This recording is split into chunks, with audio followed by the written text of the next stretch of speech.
There is no sensible route across this bridge. A truck has to move over a wet, unstable span while carrying a load that turns each correction into a risk. The picture does not begin by explaining the machinery. It gives us a practical problem and makes us live inside it. This image has become a shorthand for Sorcerer. Impossible work, physical danger, a director said to have demanded too much, and a film that survived long enough to acquire a legend. But a shorthand is not an explanation. It can hide the things the sequence actually does. It can turn a large group of people into one director. It can turn a finished image into a raw record of an event. It can turn every risk into a virtue. And it can turn a difficult film into a simple story about fate. The bridge makes the central question visible. What happens when temporary skill meets a system too large, too damaged, and too indifferent to be mastered? The answer begins with coordination. A driver cannot cross by courage alone. Someone has to judge the deck, another body has to signal, the truck has to answer the driver's hands, and the load has to remain a threat even when it cannot be seen. Its suspense comes from that division. One person can see the wheel, another can see the drop. The driver can feel the machine, but cannot stand outside it. The viewer sees more than any one man and still never sees enough to make the crossing safe. Sorcerer repeatedly turns survival into a shared operation and then breaks the links that make the operation possible. A road becomes dangerous because movement depends on a vehicle, a surface, a signal, a delay, a piece of information, and another person's competence arriving at the right moment. Every temporary success feels earned, local, and reversible. The truck is both shelter and trap, a machine that carries the men forward while making every meter of movement more consequential. The cab reduces the world to hands, glass, metal, rain, road, and whatever can be heard through the engine. The wide shots restore the scale that the cab cannot see. Moving between those views, the film turns a physical obstacle into a problem of perception. The bridge contains the whole film in miniature because danger operates at several scales at once. At the smallest scale, a tire has to meet a strip of wet timber. At the scale of the vehicle, weight has to remain balanced across a structure that moves under it. At the scale of the group, signals have to pass between people who occupy different positions. At the scale of the journey, every lost minute keeps an oil fire burning elsewhere. No single image can hold all those scales clearly. A close view can make contact visible and hide the drop. A wide view can reveal the river and make a driver's hand too small to read. A face behind glass can make concentration palpable and conceal the surface being judged. The sequence creates suspense by moving among incomplete views, each of which contains information the others cannot supply. That movement is also the film's social form. Individual action matters, but it only works inside systems of labor, money, transport, weather machinery, and political permission. The men can change their local position. They cannot stand outside the larger structure that makes the position dangerous. The film keeps asking the viewer to hold two scales in mind without letting either cancel the other. At the bridge, a wheel has to move a few inches. In Porvenir, a man needs papers, money, a job, and a way past the people who can withhold all three. The difference in size is enormous. The dramatic structure is similar. A local action has to pass through a system that the person performing it does not own.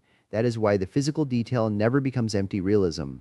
A hand on a wheel is not meaningful merely because it is photographed closely. It carries the weight of the journey's prior bargains, the damaged trucks, the wage, the cargo, the company emergency, and the shrinking alternatives that made the men accept the work. The film does not need to repeat those facts during every correction. It has taught us to feel them inside the correction. The reverse is also true. The larger institutions are not abstractions floating above the road. A company decision eventually becomes cases in a truck bed. A border or police restriction eventually becomes a person waiting in a room, taking money or accepting dangerous work. The film gives systems force by making them arrive in objects, bodies, and delays. The road is where those prior arrangements become physical enough to shake, stall, burn, or break. This is the source of the film's unusual severity. Catastrophe does not descend from nowhere, but neither can it be solved by identifying a single villain or a single mistake. The men make choices. Their choices are real. The range in which they can choose has already been narrowed long before a tire reaches the bridge. Sorcerer repeatedly distinguishes knowing what to do from controlling what happens. A driver can read an engine, a mechanic can repair a truck, a spotter can judge a wheel, and a company can calculate a route. Their knowledge is real. It saves time, opens passages, and keeps people alive. It never becomes a guarantee. This is more severe than a simple story about incompetence. The film does not punish men because they fail to learn the rules. It lets them learn, work, improvise, and cooperate, then reveals the limits of every local solution. A repaired machine still depends on a road, A cleared road still leads to another obstacle. A successful delivery still leaves the past waiting in Porvenir. Fate becomes convincing only after this chain of causes has been built. The film does not ask us to believe in an invisible force before we have watched material systems fail. It makes the accumulation of ordinary conditions feel so complete that the result begins to resemble design. The bridge is frightening because the film makes attention scarce. The driver has to watch what is immediately in front of the truck. A man outside the cab can watch the wheel or the edge of the deck. Someone farther back can see the truck's relation to the whole structure. None of those positions is complete, and none can simply be merged with the others. A shouted instruction arrives after the condition it names has already begun to change. The cutting makes that scarcity active. A close view gives us contact but not distance. A wide view gives us distance but not pressure inside the cab. A face can show effort without telling us whether the tire has slipped. A view of the river can make the stakes clear while withholding the one adjustment that might save the truck. The film keeps redistributing knowledge among these images. It gives the audience enough to understand the problem, then denies the comfort of a single commanding view. That pattern runs through the larger journey. A company can know that a fire needs a solution without knowing what the road will demand. A driver can know his truck's temperament without knowing the surface around the next bend. Two men can agree on a route while another group, another vehicle, or another accident is already changing the conditions of their agreement. Suspense is not only fear of explosion. It is the experience of acting with information that is useful, partial, and perishable. For a system to fail on screen, it first has to become legible. The film teaches us which truck belongs to which driver, what an interval between vehicles protects, which person can see the road, and why cargo changes the meaning of a bump. It does not present these relations as background facts. It gives them time, objects, and repeated positions. The viewer gradually learns what has to remain coordinated. Then the film changes one term at a time. The surface worsens, weather reduces sight. A road blocks, a person is lost, a truck no longer answers. A piece of cargo becomes both the source of danger and the only available tool.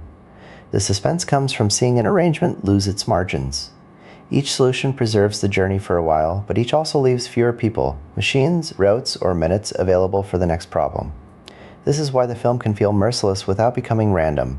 Its events are not all equally foreseeable, and they are not all reducible to bad choices. But the film has shown the dependencies before it tests them. A disaster arrives as a rupture in a relation the audience has learned to notice. Driver and truck, truck and road, road and weather, wage and escape, one survivor and another person's need. The inherited problem is easy to state. Men with little left to lose are offered money to transport unstable explosives through dangerous country. It is a powerful premise because the job is both voluntary and coercive. The men choose it. The conditions that make it their best available choice are not chosen by them. Arnaud's novel, Clouzot's 1953 film, and Friedkin's 1977 film all make that premise do different work. Friedkin turns it into an international convergence.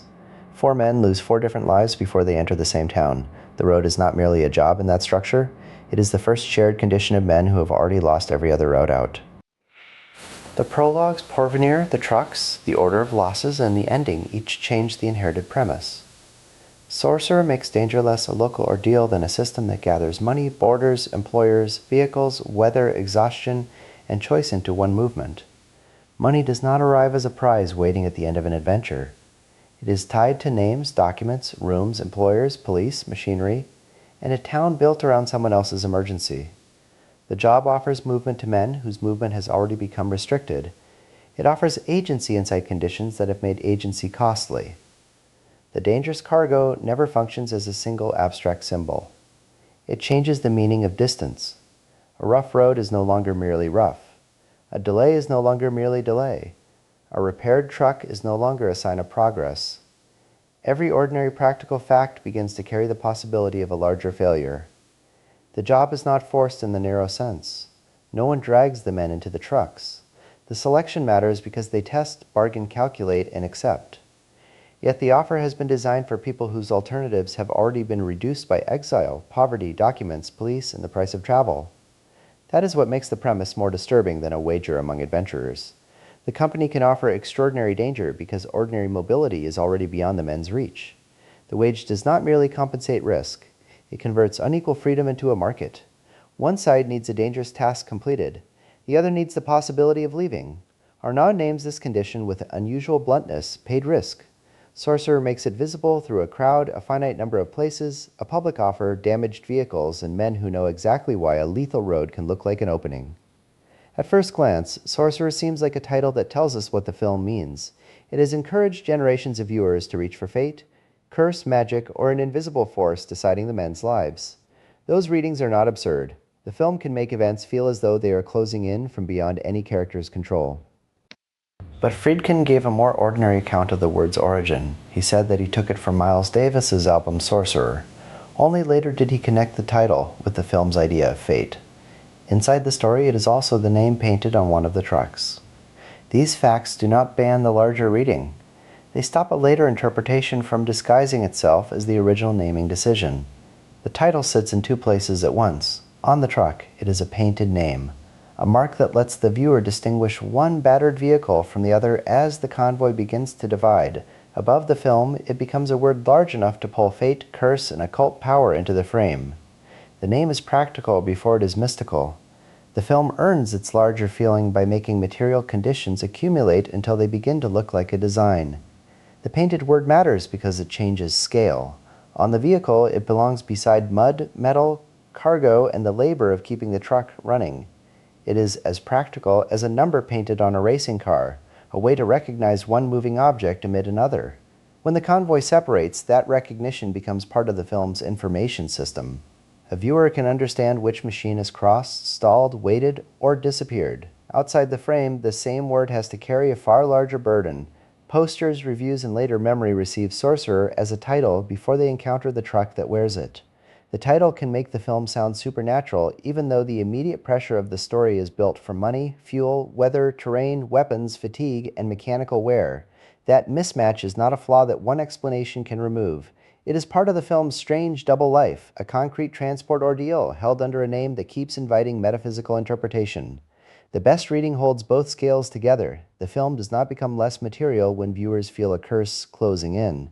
The feeling becomes more interesting when it emerges from things that can be named and touched.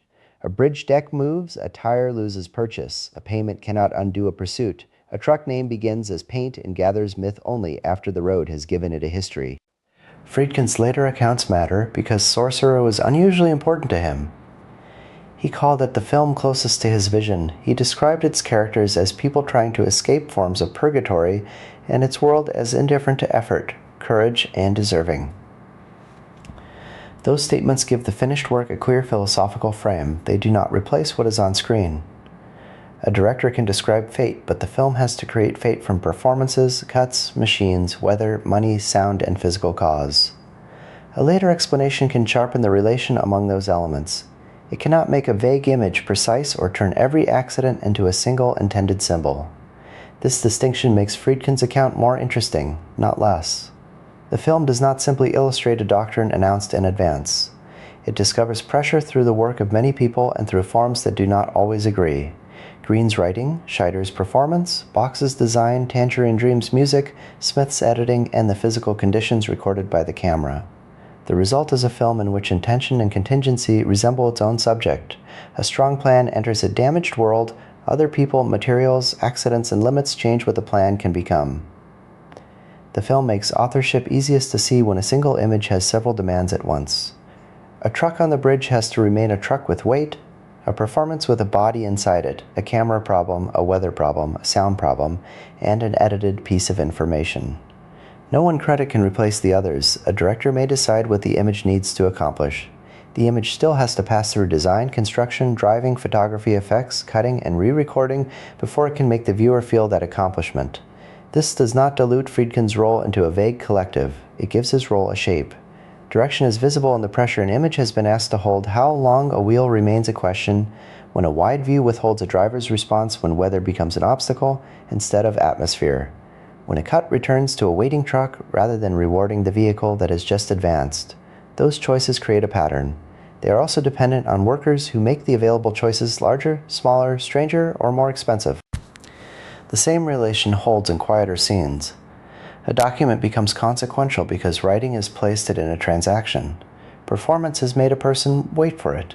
Design has given it a material presence, framing has shown whose hand holds it, and editing has given the exchange a before and after. Sorcerer is not most revealing when it asks us to admire a single spectacular decision.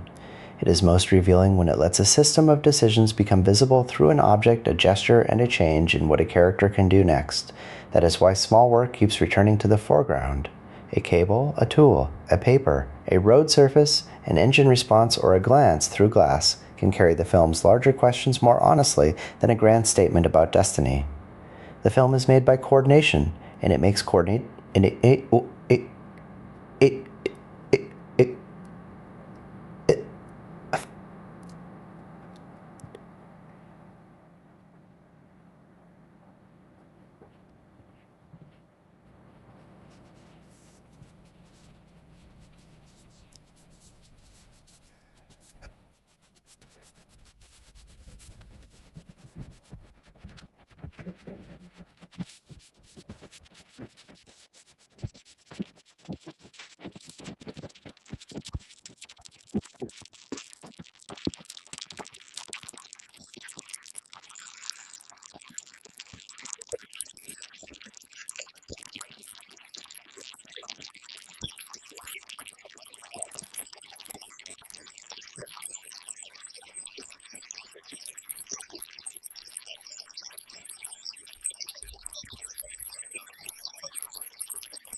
That arrangement gives the road a different meaning from simple wilderness. The journey does not begin when civilization falls away. It begins inside a social order that can price danger, find expendable drivers, and turn an industrial emergency into a private opportunity for people with almost no room to refuse it. The jungle and the bridge are not separate from that order. They are the terrain through which its offer has to be carried. Arnaud's novel can make this quality easier to name because it explains relations that the film often stages as encounters. Yet the film gains something from its indirection. A room, a queue, a document, or a guarded threshold can feel ordinary until the story shows what a person must do to get past it. The social system is not presented as a diagram. It is felt as a succession of permissions that can be delayed, refused, bought, or made conditional on work. This is why the truck job does not read as a pure escape fantasy. It promises motion, but it does so by binding movement to another institution's crisis. The men are not leaving the system behind when they drive out of town. They are carrying one of its most dangerous problems into the landscape. Sorcerer takes an inherited story about men paid to carry nitroglycerine and expands it into a chain of consequences that crosses countries, languages, labor systems, and styles of filmmaking. It asks whether skill can create a temporary pocket of control inside conditions no one fully commands. It refuses to promise that endurance will earn freedom. The 4 prologues, Porvenir, the company, the trucks, the road, the delivery, and the ending all test that question from different directions. Fate may describe the feeling of accumulated contingency. It becomes weak when it replaces the mechanisms the film repeatedly puts in view: a wage, an alias, a police check, a damaged truck, an unstable surface, a decision made with too little information. Nor does a list of mechanisms exhaust the pressure created when each local solution produces another problem. Material cause and felt consequence remain joined without becoming identical. The bridge gives this argument a physical shape. Several people make a system work for a few seconds. The system is never fully theirs. The success is real, so is its fragility. The first cut away from the bridge does not promise an answer. It makes the viewer feel the size of the question that the rest of the film keeps reopening. How much can a person control when every escape route is also a route into another system? The film begins by asking for a kind of attention that it will keep demanding. We are not first given a name, a biography, or a tidy statement of allegiance. We are given a place in motion. Bodies cross a street. Vehicles and buildings define a public space. A man moves through it, then the order of the scene breaks. The immediate question is not yet, who is this man? It is, what has happened here, and what will this action cost? That distinction matters. A conventional backstory scene usually treats information as a reward. Learn the past, then understand the present. This opening reverses the order. Consequence arrives before explanation. The first man enters through an action that makes the old life impossible to resume. The film cuts away before the consequences can become a complete drama in themselves. It has not explained him. It has removed him from the possibility of an ordinary future. Jerusalem is built from circulation before it becomes a scene of rupture. People walk, vehicles move, and buildings divide the street into paths, corners, and points of contact. That ordinary movement matters because the prologue does not introduce danger as something outside public life. Danger grows out of the same roads that make a city usable. The action changes the meaning of every route at once. A street that allowed passage becomes a record of who might have seen. A crowd that once offered anonymity becomes a field of witnesses and victims. The film does not pause to convert this into a psychological confession. It lets the public space carry the consequence. The first man is not only guilty or endangered, he is suddenly unable to occupy the world he has just moved through. This opening establishes a pattern that will return in completely different forms. A road, a room, a bridge, and a cafe are never neutral containers in Sorcerer. Each one becomes dangerous when the rules that organize movement through it change. The public street is the first such space. Ordinary circulation becomes irreversible exposure. Paris begins from another kind of surface. The Jerusalem prologue moves through public urgency. This one lingers over rooms, objects, clothes, and a social performance that appears controlled. The word performance here does not mean that the sequence is unreal. It means that its central figure is shown operating through appearance, the appearance of ease, status, access, and command. The scene gives us a man who knows how to occupy a room. Then it makes that confidence answerable to a system of procedures beyond the room. The sequence lets behavior carry the pressure. A hand reaches for an object, A glance waits too long. A private exchange becomes a transaction. Social confidence is followed by exposure. The escape route comes after a loss of control. If Jerusalem begins with a public act that makes ordinary return impossible, Paris gives us a man whose apparent mastery cannot survive the procedures he has entered. The actions differ. The pattern of closure begins to rhyme. The sparseness is part of the pressure. Information is withheld unevenly. We receive enough to know that an escape is necessary, and too little to make that escape morally comfortable. The cut to New Jersey refuses another easy explanation. It offers not a new chapter title, but another event already in progress. Paris makes status visible through things before it makes danger visible through action. Rooms, clothes, furniture, papers, and private exchanges create the sense of a life supported by stable surfaces. The central figure appears to understand those surfaces and how to move among them. His confidence is spatial as much as personal. He behaves like someone who expects doors to open and procedures to remain under his control. The sequence then makes objects change sides. A paper can become evidence, money can become exposure. A room that confirms status can become the place where status is tested. The man does not enter a new physical world. The meaning of the existing world changes around him. This is the Paris version of the Rhodes later logic. Nothing has to explode for a system to become dangerous. A small transfer of information can remove a future as decisively as a crash or a roadblock. The prologue makes procedure feel like pressure by showing a man who knows how to perform control, discovering that performance is no longer enough. The third prologue is the most outwardly procedural. It begins around a church, a wedding, vehicles, and a robbery. These are ordinary institutions and objects. The force of the sequence comes from watching ordinary machinery become irreversible. A planned crime, a vehicle, a crowd, an attempted exit, an accident. The church creates a collision of rituals. One group arrives for a ceremony. Another enters with a different kind of business. Doors, steps, street, cars, and escape paths all cease to lead people safely away. The crash has the force of a single event, even though the sequence fragments it into movement, bodies, vehicles, and impact.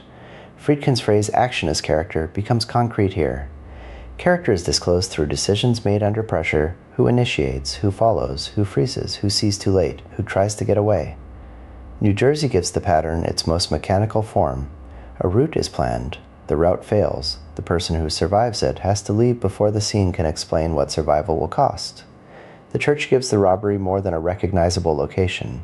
It places a criminal operation beside a public ritual organized around arrival, witness, promise, and departure. The two groups occupy the same doors, steps, street, and vehicles while giving those spaces incompatible meanings. The collision becomes literal when the escape route breaks into the wedding's world. Private planning cannot remain private. A getaway car enters public movement, bodies become obstacles and witnesses, and the route designed to protect the robbers exposes them instead. The sequence turns coordination into catastrophe without changing the basic materials: people, cars, a street, and a planned exit. That is why the survivor's later driving cannot be treated as a neutral skill. The prologue has already joined driving to panic, criminal cooperation, and the failure of a route. When the road in Porvenir demands precision, the same body carries a history in which a vehicle has already converted escape into irreversible loss. The fourth prologue changes the pressure again. It moves through Veracruz, where objects, official force, and flight matter as much as personal conduct.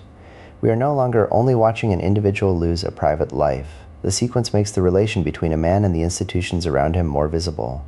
The scene does not supply a complete political map. It gives us flight, official pursuit, and a world in which private survival has become public danger. Jerusalem offers a public act whose motive is not fully explained. Paris makes social confidence collapse into procedure. New Jersey turns criminal planning into collision. Veracruz gives the sequence an overt relation to authority and escape. The four men do not commit the same act, and the film does not ask us to flatten their actions into one moral category. That difference is essential. For Fugitives is a practical plot description. It is not an interpretation of equal guilt, equal danger, or equal political meaning. The film groups the men by what happens next. All are cut loose from prior lives. It does not make their histories interchangeable. The abrupt arrival in Porvenir at 00241412 matters because it closes the first movement without giving any of these worlds a conventional ending. We do not watch trials, funerals, reconciliations, or completed escapes. The film leaves consequences active, then relocates the men to a place where those consequences will become a shared condition. Veracruz differs because the force closing the exit is openly institutional. Pursuit does not remain a private consequence or an accident. Uniforms, vehicles, commands, and public movement place the individual beside a structure that can search, stop, identify, and confine. The sequence withholds a complete account of that structure, but it does not make authority abstract. Authority has bodies, roots, and tools. It occupies the same space the fugitive needs in order to escape. Flight, therefore, becomes a contest over who can use public movement and who can interrupt it. This is the opening's final enlargement of scale. Jerusalem turns a public street into consequence. Paris turns private status into exposure. New Jersey turns a planned route into catastrophe. Veracruz makes the right to move itself visibly unequal. Porvenir will gather all four pressures into one place. The first four prologues are often described as if the film simply leaps around the globe. That is true at the level of location. It is less useful at the level of structure. The hard transitions do not create a smooth network of parallels. They create a sequence of disconnections. The hard resets occur at 00630-7.522, 00630-30-7.522, 000-630-30-7.522, 000-630-30-7.522, 000-630-30-7.522, 000-630-30-30-7522, 00630-30-7522, 00630-30-7522, 00630-30-7522, 00630-30-7522, 00630-30-7522, 00630-30-7522, 00630-30-7522, 00630-30-7522, 00630-30-7522, 00630-30-7522, 00630-30-7522,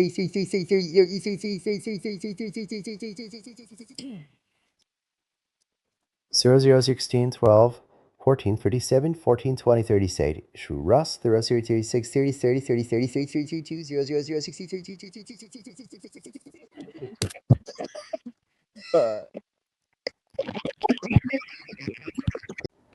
This is not a match-cut scheme. Each transition replaces one local social system with another before the previous system has yielded a complete moral explanation. The effect is cumulative. Viewers become practiced at orienting themselves from fragments. A street, a language, a room, a vehicle, an official presence, a sudden break. That is a useful preparation for Porvenir. The town will not arrive as a neutral setting. It arrives after the film has trained us to understand place as a condition of risk. But the transitions also refuse a reassuring kind of global connection. There is no omniscient map that says these four stories were always parts of the same conspiracy. The later convergence may feel designed. At this point, the film has earned that feeling by cutting, not by explaining. Each reset asks the viewer to begin again with partial information. A new language, room, street, vehicle, or uniform has to be read before the previous world has been settled. That demand is easy to miss because the prologues move quickly, but it is one of the film's first forms of pressure. The viewer is repeatedly placed in a new social arrangement and asked to work out who can move, who can interrupt movement, and what has suddenly become irreversible.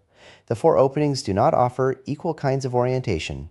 Jerusalem begins with a public field. Paris gives rooms and surfaces. New Jersey gives a route and a crowd. Veracruz makes official force visible beside flight. The film supplies enough local information to make each situation urgent, then cuts before that information becomes complete. Orientation is always useful and always incomplete. Porvenir inherits this method. The town will be learned through lanes, rooms, cards, desks, vehicles, and gates rather than through a stable survey. That does not make the later town another prologue. It makes it the place where the habits of viewing developed by the prologues become necessary. By the time the men gather, the audience has already learned that a place in this film is not background. It is a set of conditions that has to be read while it is changing. Green later recalled that amid legal restrictions relating to the earlier film and novel, he and Friedkin returned to the premise's basic structure, and that Friedkin proposed character prologues. The openings establish who has been forced into Porvenir and why before the mission begins. Why put these events in a shared present rather than explain each man later, once he has reached Porvenir? The most persuasive answer is formal, not biographical. A shared present gives each exit the force of an event rather than the convenience of a confession. We do not learn about four fugitives after they have been safely classified. We watch 4 lives lose their previous coordinates before the new world is revealed. The prologues also give a large international production scale, variety, and backstory before the central mission. Those functions coexist. The important fact is what the structure creates. 4 exits are lived in the present rather than supplied later as explanatory files.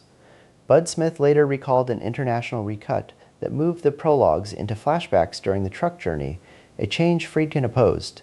Flashbacks turn the past into withheld information. This order makes it immediate action. In the film, the answer is emphatic. The past is not told as past. It arrives as present action, then vanishes. Each prologue ends before its local world can settle into a complete story. The cut does not wait for a trial, a confession, an arrest, a funeral, or a moral verdict.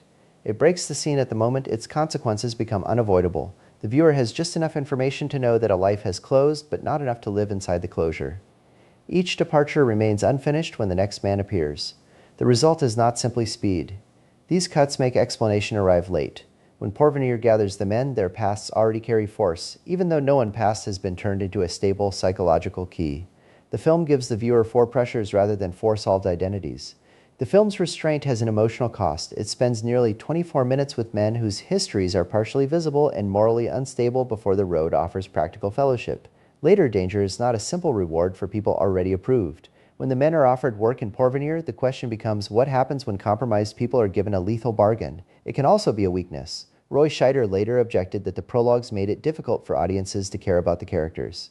This is not a trivial complaint to dismiss in the name of sophistication. Suspense needs a relation between spectator and person. If the relation is withheld too long, the film may produce distance rather than productive uncertainty.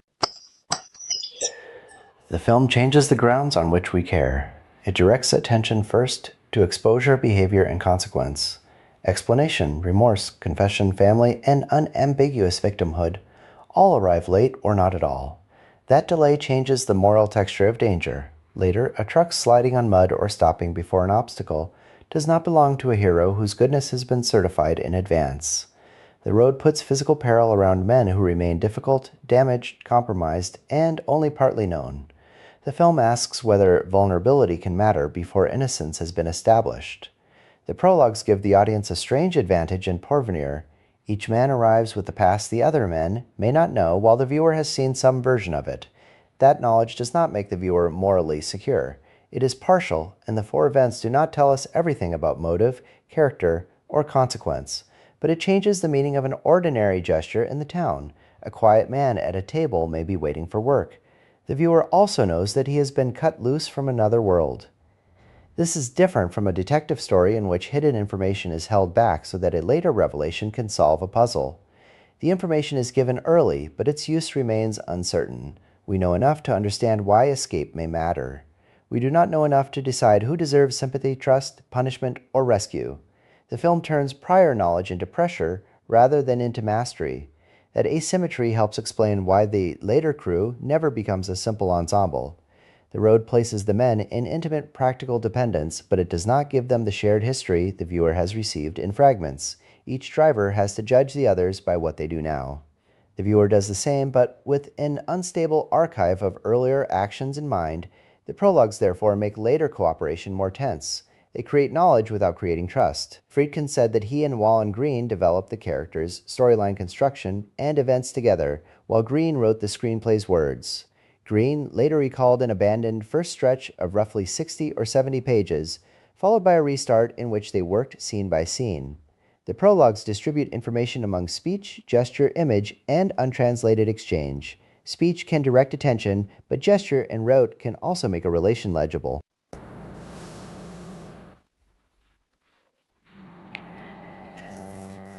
Image and dialogue do not sit in a hierarchy. A line can conceal, misdirect, or expose a relation. A silence can be empty. The question is what the film makes words, objects, and movement do together. The prologue's economy was not a mystical purity that appeared fully formed. Green remembered a long opening draft being abandoned. Friedkin later described dialogue and scenes falling away as the film was shaped. Smith described different materials being assembled in the edit. Sparseness was produced through writing, performance, photography, and cutting. That history changes how the silence feels. A sequence can look inevitable after the alternatives have disappeared. The final absence of explanation carries the pressure of choices that were once available. Another line, another scene, another piece of continuity, another chance to make a man easier to understand. This does not make the prologues accidental. It makes their control collaborative and revisible. The visual information had to become strong enough to survive what was removed.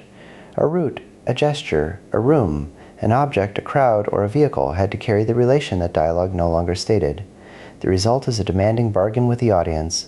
The film gives less verbal orientation and asks more from observation. When that bargain works, action and space create character without explanation. When it fails, the same restraint can look like emotional distance.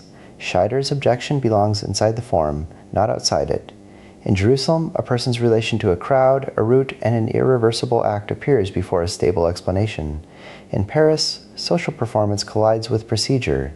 In New Jersey, people reveal themselves through criminal coordination, panic, and escape. In Veracruz, flight becomes visible beside authority. These are actions under conditions the characters do not completely control. A person can act decisively and still be trapped by consequences already in motion. The road later makes this principle literal. Hands on a wheel, the way a man listens to an engine, a pause, an insistence, or a risk all carry narrative information. The 4 exits establish that pressure on a smaller scale. Each one has a different physical grammar. The global spread does not produce one total political thesis. It creates 4 environments in which action has different social meanings: a public street, a private Paris interior, a church and roadway, and an official pursuit do not allow the same choices. Character emerges as situation rather than essence. Bud Smith distinguished the prologue's visual idioms, recalled location material entering the feature, and described the New Jersey crash as an assembly. The opening is not simply 4 stories. It is 4 different rhythms of closure: how long to stay, what to reveal, when to cut away, and how to make a new place legible without resetting the film's pressure. Sorcerer converts 4 separate miniatures into a single rhythm of closure. That rhythm is its achievement. The change in visual grammar matters as much as the change in location. Jerusalem organizes a body through public movement and interruption. Paris depends on rooms, objects, appearance, and procedures that close around a man who seems to own the space. New Jersey turns a route into collision. Veracruz makes flight visible beside official force.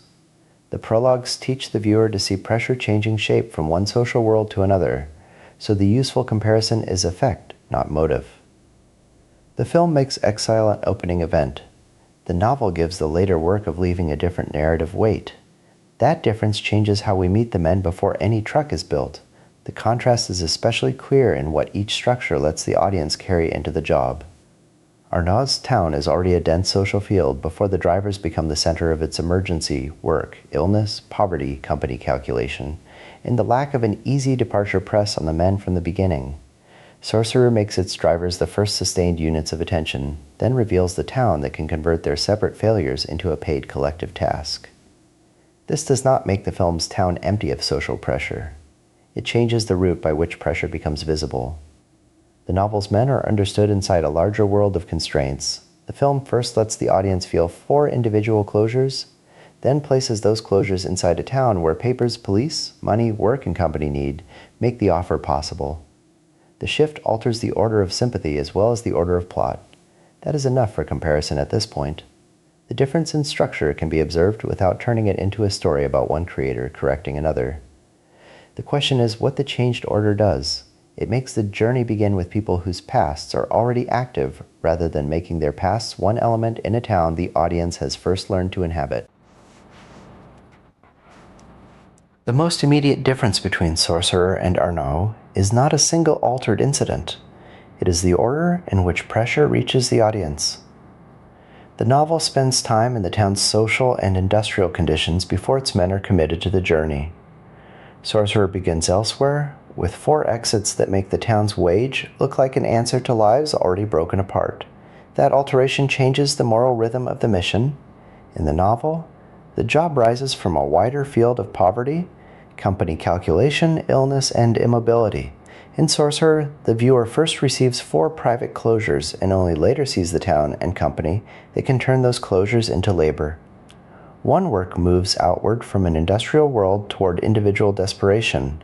The other moves inward from individual rupture toward an industrial world. Neither order is automatically more political or more humane. The novel can make structural pressure explicit. The film can make the viewer feel that every man has arrived already carrying an unfinished consequence. The comparison becomes most useful when it stays at that level of form. A changed order can alter sympathy, information, and suspense without proving why a filmmaker changed it. By the time the film reaches Porvenir, it has performed an unusual conversion. Four men who do not share a home, a language, an institution, or an obvious moral standing have been made comparable in one limited sense. Each has lost the conditions of return. Comparable is not the same. The film's first movement does not reduce every act to the same degree of culpability. It does something more consequential for the road narrative. It makes all four pasts active without making any one past the whole explanation of the man who arrives. That is why Porvenir can feel less like a destination than a pressure chamber.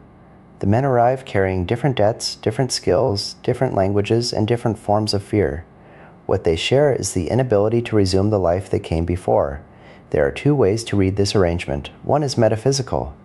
The four men have been gathered by a world in which escape is always temporary. The other is material. Their exits have made them vulnerable to an economy of work, documents, policing, and risk. Porvenir gives both readings a physical home without reducing itself to either one. The prologues close four exits without completing four biographies. The road has not begun, but the conditions for accepting it are already in place. The first movement remains distinct from the road, even once the men are bound together. It establishes different scales of action: a public act in a crowd, social maneuvering in private rooms, a criminal operation that breaks into public catastrophe, and flight beside official power. Before the job, each man's dangers are organized by a different institution and a different space. The road makes cooperation visible through timing, machine handling, and shared exposure. The prologues establish another kind of cooperation. A pattern has to be inferred from language, object, posture, route, crowd, uniform, and vehicle. Porvenir will ask for the same kind of attention in a more concentrated space. Smith's account of an alternate recut shows why this placement matters. Moving the prologues into flashbacks changes when each man's prior closure arrives. It creates a different contract of mystery and recognition. Porvenir is not simply where the film finally begins. It is where four disconnected worlds become a shared present while their unequal pasts remain unresolved. A town, a company emergency, and a wage make that shared present operational. Where the film gives us a past is consequential. The existing cut begins with closure, not explanation, and that order makes the town's convergence feel like a condition rather than a plot twist. The opening deserves time because it establishes the terms of the mission before the mission itself is named. Jackie has escaped a particular pursuit. That is not the same thing as acquiring mobility. The next images place him in a cafe and in the town's routines while company transport moves through the lane. He can move within Porvenir. The question is whether he can move beyond it. The film does not need a border checkpoint in every shot to make Porvenir feel closed. It repeats a smaller geography: cafe, lane, lodging, company gate, police room, road, and airstrip. Each is a passage, but none is an uncomplicated exit. Nilo's arrival makes the contrast clear. A plane reaches the damaged airstrip. Documents are inspected. A taxi carries him away across a worn rural landscape. Arrival is a procedure. The film later makes departure one too. Arnaud's Las Piedras makes the trap more explicit through poverty, sickness, border exclusion, and the lack of money for transport. Sorcerer works through route, pursuit, delay, and enclosure rather than the novel's fuller social explanation. Repetition can make a town feel like a circuit. It does not prove that the film treats Porvenir as a literal prison. Porvenir becomes legible through return, rather than a complete establishing map. A cafe can be a place to wait, exchange information, watch someone enter, or discover that private conversation is not private. A lane can carry workers, company vehicles, police, crowds, and eventually the returning truck. A gate can mark employment, inspection, exclusion, or the only route toward a wage. The repetition changes how open space feels. Streets and roads remain visible, but movement through them is always attached to money, papers, work, or somebody else's authority. The town does not require walls in order to confine. It makes the use of each apparent exit conditional. This also gives the final return its force. Jackie does not come back to a new place. He comes back to the same lanes, rooms, and social spaces with a different body. New money, fewer companions, and the road still carried inside him. The town's familiarity turns arrival into repetition rather than homecoming. In Porvenir, a name does not remain inside a man. It has to pass through rooms, hands, and institutions. A card can be requested, held, returned, or refused. Cash can alter the temperature of an encounter. The aliases introduced in the prologues therefore acquire a new function. They are no longer only secrets from a past life. They become tools for surviving a present arrangement. The film gives this process weight by attaching identity to objects. Paper has a surface, an owner, a direction of travel, and a moment when another person takes possession of it that makes the false name less romantic than it might be in a purely noir story. An alias is not freedom, it is a temporary instrument whose value depends on the person examining it, the money beside it, and the room in which it is presented. This is why Porvenir feels so different from the scattered worlds of the prologues. Those openings show people fleeing the consequences of an action. The town makes consequence administrative. It turns the past into practical questions. Can this man be identified? Can he work? Can he leave? Can he pay? The answers change from one threshold to another, which gives the town its density without requiring a map or a named national system. Cards are inspected, money moves, faces turn toward speakers, uniformed men stand over a seated man. Speech remains part of the scene's pressure even when the image does not turn every exchange into exposition. Speech matters here because it is unevenly distributed. A person who has papers, a uniform, an office, money, or a position behind a desk can make words produce an immediate change in somebody else's options. A person waiting in a lane or outside a gate may be able to speak, plead, bargain, or explain, yet still have no control over what the exchange will decide. The pressure does not come from silence alone. It comes from hearing language pass through unequal positions. That is why the film can keep dialogue sparse without making its talk incidental. An order, a request, a price, an address, or a refusal is tied to a body in a room and to an action that may follow. The viewer does not need a complete transcript of every conversation to feel the difference between words that open a route and words that report that a route is closed. In Porvenir, speech is another object handled by the people who already handle cards, cash, keys, vehicles, and access. The town's multilingual and unevenly translated exchanges deepen that relation for an English-speaking viewer. Understanding may arrive through gesture, response, money, the next cut, or a face turning toward a speaker rather than through a fully shared sentence. That partial understanding is not an exotic atmosphere, it keeps language inside the film's wider system of incomplete access. Friedkin later described uncontrollable forces and the absence of a guaranteed successful outcome as central to the film. He also connected Sorcerer to purgatory and fate. Porvenir can feel like a place where past lives continue but no clean future opens. The town remains stubbornly material. Men work around failing industrial machinery. A worker is injured in water before the oil fire. Gates, tools, chains, valves, supervisors, and maintenance crews fill the company site. Police inspect identity papers and accept money. Purgatory describes a system in which every exit is delayed or priced. It does not make institutions disappear.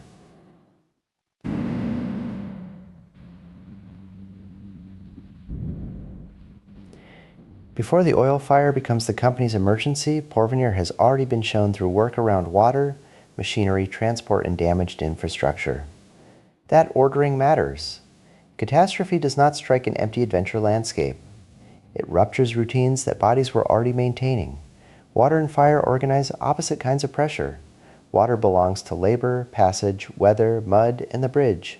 Fire interrupts machines and makes the distant well an urgent destination.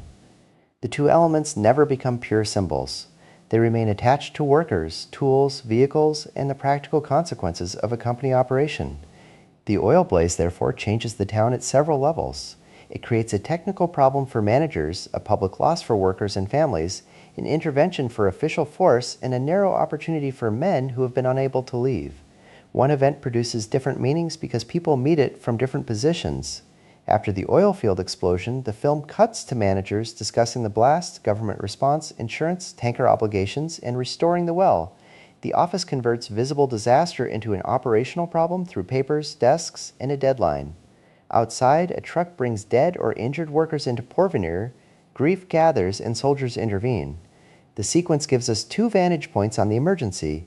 Aerial inspection above the fire and bodies in a crowd below it. Arnaud's novel is clearer and harsher about company calculation, liability, and the distribution of risk after a disaster. The office sequence turns the emergency into a timetable. The streets turn it into grief, intervention, and disruption. Neither view contains the whole catastrophe. The office sequence is important because it changes the scale at which the fire can be seen. Out at the well, flame and machinery make the event enormous. In the town, the same event arrives through bodies, transport, and a gathering crowd. In the office, it becomes smaller in one sense and larger in another. Smaller because it is reduced to pages, figures, desks, and individual conversations. Larger because those objects connect the fire to schedules, contracts, equipment, and distant obligations. The reduction is not automatically a denial. A company has to ask how a burning well can be reached and stopped. The film lets that practical question exist, but it also shows how a technical answer rearranges other people's lives. The road mission is not invented by private adventure. It is generated by a managerial need that can be spoken in a clean room while its cost is gathered elsewhere in public. This contrast keeps the industrial setting from becoming merely scenic. Oil in the field, a burning installation. A truck in town, a desk, a piece of paper, and a driver test belong to one chain. The office is where the chain acquires a deadline. The street is where it acquires faces. The road is where the deadline becomes a wage that particular bodies can accept. Arnaud begins with a related but not identical structure, obsolete equipment, a bonus-influenced decision. 14 deaths and company concern about testimony and liability appear before the men are recruited. Friedkin said he had not read Arnaud. He later said neither he nor Green had read the novel. The resemblance is therefore one of dramatic structure, not a direct chain of influence. In both works, the wage follows industrial failure. Sorcerer postpones the fire until Porvenir is established, so the catastrophe collides with the town already made visible through waiting papers, work, and enclosure. At the remote cache, company men inspect deteriorated dynamite and liquid nitroglycerin, then reject helicopter transport because vibration would make the load unsafe. A modern shortcut is considered and closed off. The problem returns to road, truck, and labor. The public announcement turns the emergency into a competition. A company representative offers a dangerous driving job for 4 men and makes the wage part of the spectacle of selection. The film makes the job legible through a chain of failed access: fire, an isolated well, an unusable shortcut, a road, and a wage. The public offer changes the town's social geometry. A company emergency that began at a distant well draws a crowd into one place and converts many different lives into applicants for 4 positions. The danger is no longer only an industrial fact. It is something that can be priced, announced, tested, and assigned. The sequence makes this conversion visible through bodies and apparatus. A test object, a vehicle, a company representative, a candidate, and the faces of those who remain outside the selection all occupy the same process. The company does not need to know every man's history. It needs a small number of bodies whose skill and circumstances make the bargain possible. That is the point at which the 4 prologues become economic information. Exile, pursuit, false papers, and failed routes are not merely backstory. They help explain why these particular men can look at a dangerous truck and see movement rather than only death. The job offer does not merely reveal that the company needs drivers. It changes how the people gathered around it can be seen. Before the announcement, a crowd is a collection of separate lives waiting, working, watching, or looking for a way out. After it, the same crowd is organized by a small number of available positions. The company representative does not need to narrate anyone's biography. The offer makes biography economically visible by asking who can risk the most for a route forward. That change gives the selection its unease. Competence is required, but competence alone is not what makes the job possible. A driver also has to be available, willing, and sufficiently trapped for the wage to make sense. The crowd can see the truck as a danger. It can also see the truck as a chance that will go to somebody else if it is refused. The public character of the offer makes private desperation legible without requiring a confession from every applicant. The scene is therefore not a simple recruitment montage. It is a hierarchy made out of risk. 4 spaces open, but the opening is structured by a task that the company cannot safely perform with ordinary transport or ordinary labor. The men are not chosen because danger has become admirable. They become useful because danger has been priced. That procedure makes scarcity visible. Many bodies gather, only 4 places exist. The camera can move between a test object, a driver, and a watching face without authorizing a complete psychology for each applicant. Arnaud makes the company calculation more explicit. A public notice is paired with private reasoning about who can be lost, a demonstration of the job and desperate applicants. Sorcerer places that calculation in a crowd and a test. Scarcity becomes visible through the limit on places. The selection sequence does not ask us to forget what each man has done, nor does it offer a reliable moral ranking before the job begins. Friedkin later described action and sparse dialogue as ways character can be revealed. Green recalled a different audience contract. In a later interview, he described rejecting added reassurance for Scanlon, while Scheider later argued that the prologues kept viewers from caring about the characters. This disagreement is more useful than a verdict. The film withholds easy access, but it supplies observable choices: who tests, waits, bargains, enters a truck, or accepts another man's substitution. Those actions make character legible without compensating with invented interior life. Opacity can produce distance as readily as it produces seriousness. By the time the company begins its tests, the film has already shown the men in 4 different forms of isolation. Jackie has a pursuer. Victor has a financial enemy. Kasim has lost a place in a political world he cannot return to. Scanlon has left a violent act behind him without leaving its consequence behind. Porvenir does not turn those histories into a common identity. It places their aftermath beside one another until a wage gives them a common practical use. That is why the selection has more weight than a conventional hiring scene. We do not meet 4 anonymous drivers who happen to be available. We watch people whose separate routes have narrowed toward the same risk. The test can be read as a test of driving, but it also gathers the prior structure of the film into one public space. Each man has brought a different reason to need an exit. The company needs only a driver who can complete the task. The mismatch is important. The audience carries histories the company either does not know or does not need to know. The company's category is useful worker. The film's category is more unstable. A person whose past has made a dangerous offer look survivable. Neither category cancels the other. Their overlap is what gives the convoy its pressure before it has moved an inch. The opening structure gives each escape its own tempo, setting, and visual world. Porvenir slowly withdraws that privilege, rooms and streets still separate people, but the fire and the offer begin to make the surrounding conditions more important than any one private past. The film does not suddenly explain all 4 men to one another. It changes the question from what happened to him to what must these people do in the same place. This shift is formal as well as narrative. A private history can be revealed by an image of a room, a debt, a gun, a document, or a person waiting outside a door. A shared task needs objects that can be handled together. Trucks, cases, tools, fuel, road, and time.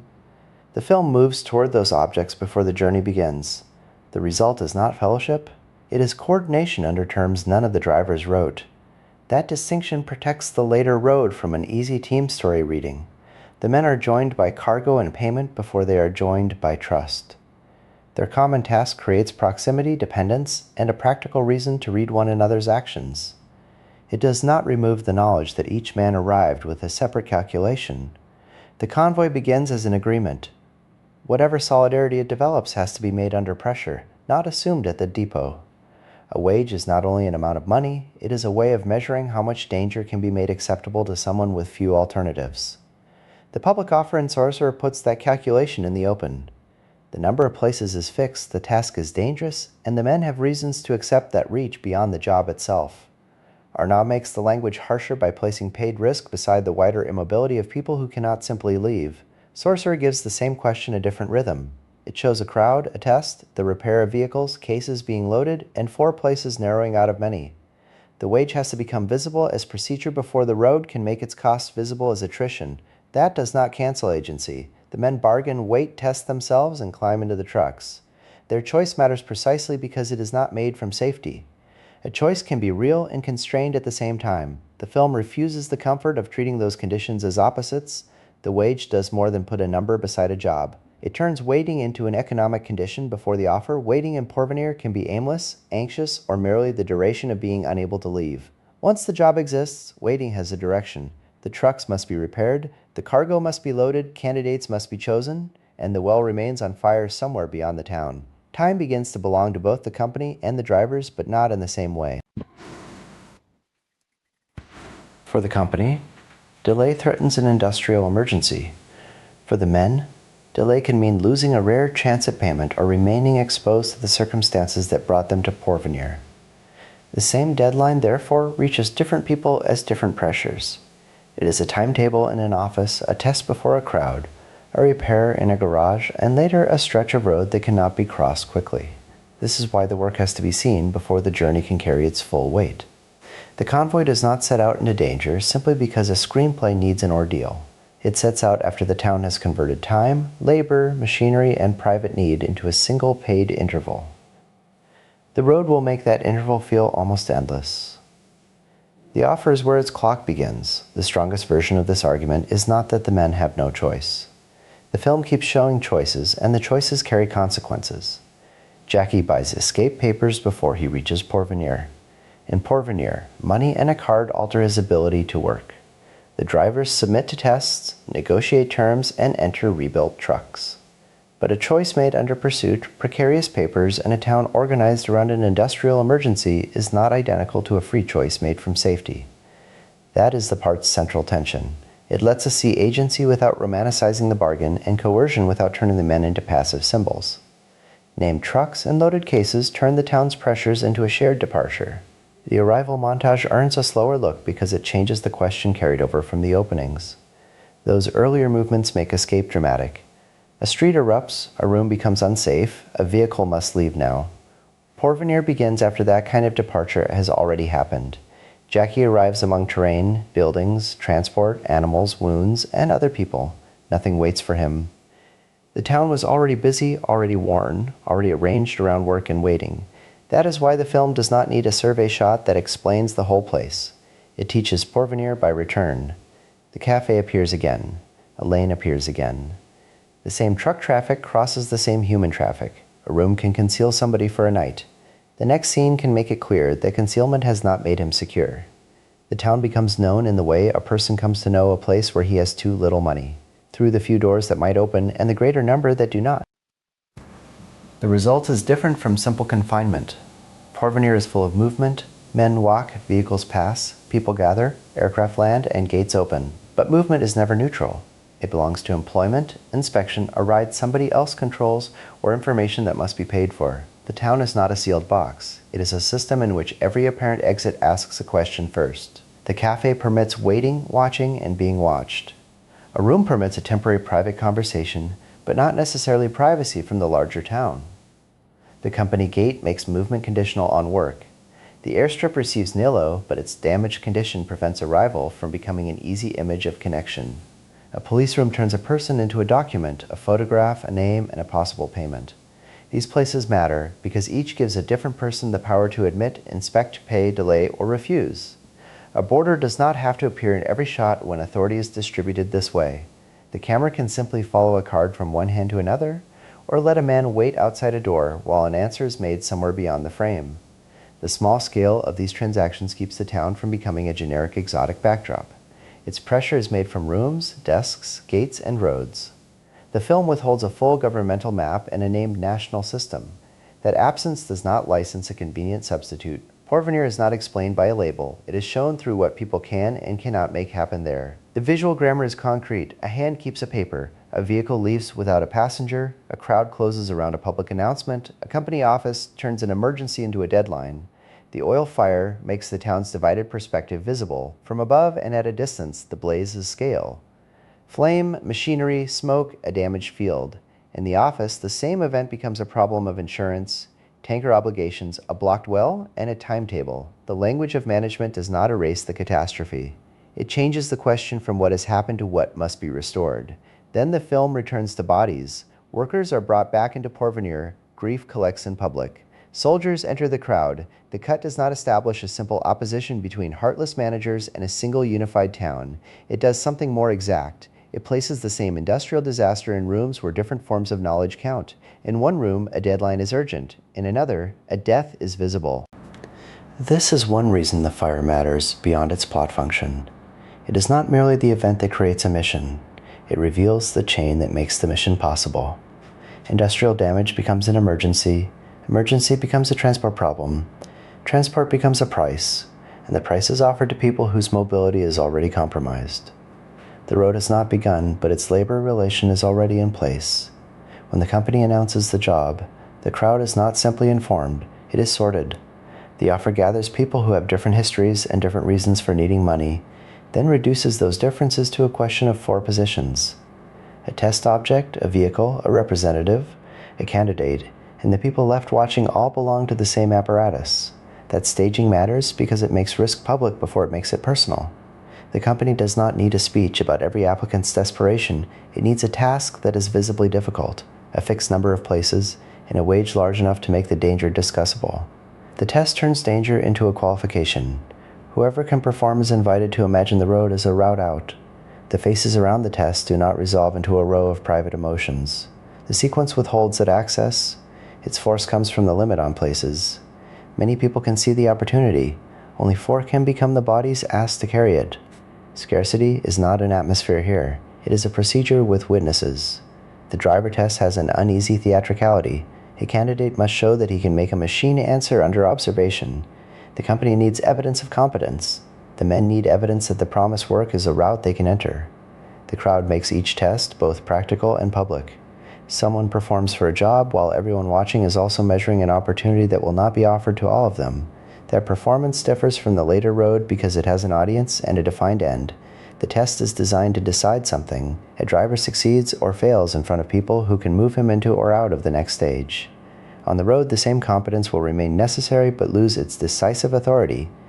No observer can declare that the bridge has been mastered for good, and no successful correction can guarantee the next surface. The selection, therefore, gives the film a quiet irony. The men are chosen because they appear capable of doing the work. The road will demonstrate their capability again and again. It will also demonstrate that capability is not the same as control. The test is fairer than the journey only in a narrow sense. Its rules can be seen, its judge is present, and its result is known. The contract that follows leads into a world where those conditions no longer hold. It is tempting to treat Porvenir as the prologue to the real adventure. The film makes that mistake impossible. The road already exists in the town as paperwork, money, damaged infrastructure, crowded selection, salvaged parts, loaded cases, and an employer's deadline. Every later obstacle carries some part of that earlier world with it. A bridge is not merely remote terrain, it is the route required by a company emergency. A truck is not merely an action object, it is repaired labor made mobile.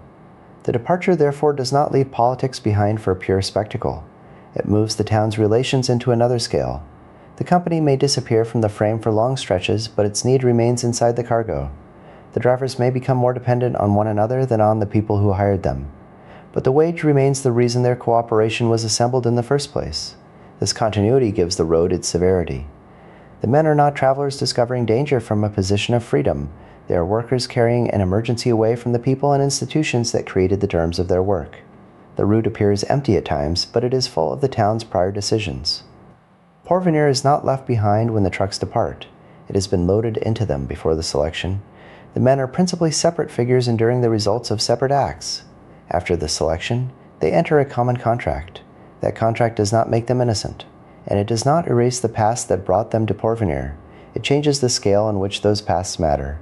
A false name, an unpaid debt, a pursuit, or a ruined route now helps explain why a dangerous truck can look like a future. The repaired vehicles and loaded cases make that change material. The film does not send abstract fugitives into an abstract ordeal. It gives them named machines, unstable cargo, a road that has to be reached and read, and an employer whose need is as urgent as their own. Payment turns private histories into usable labor without making the bargain fair.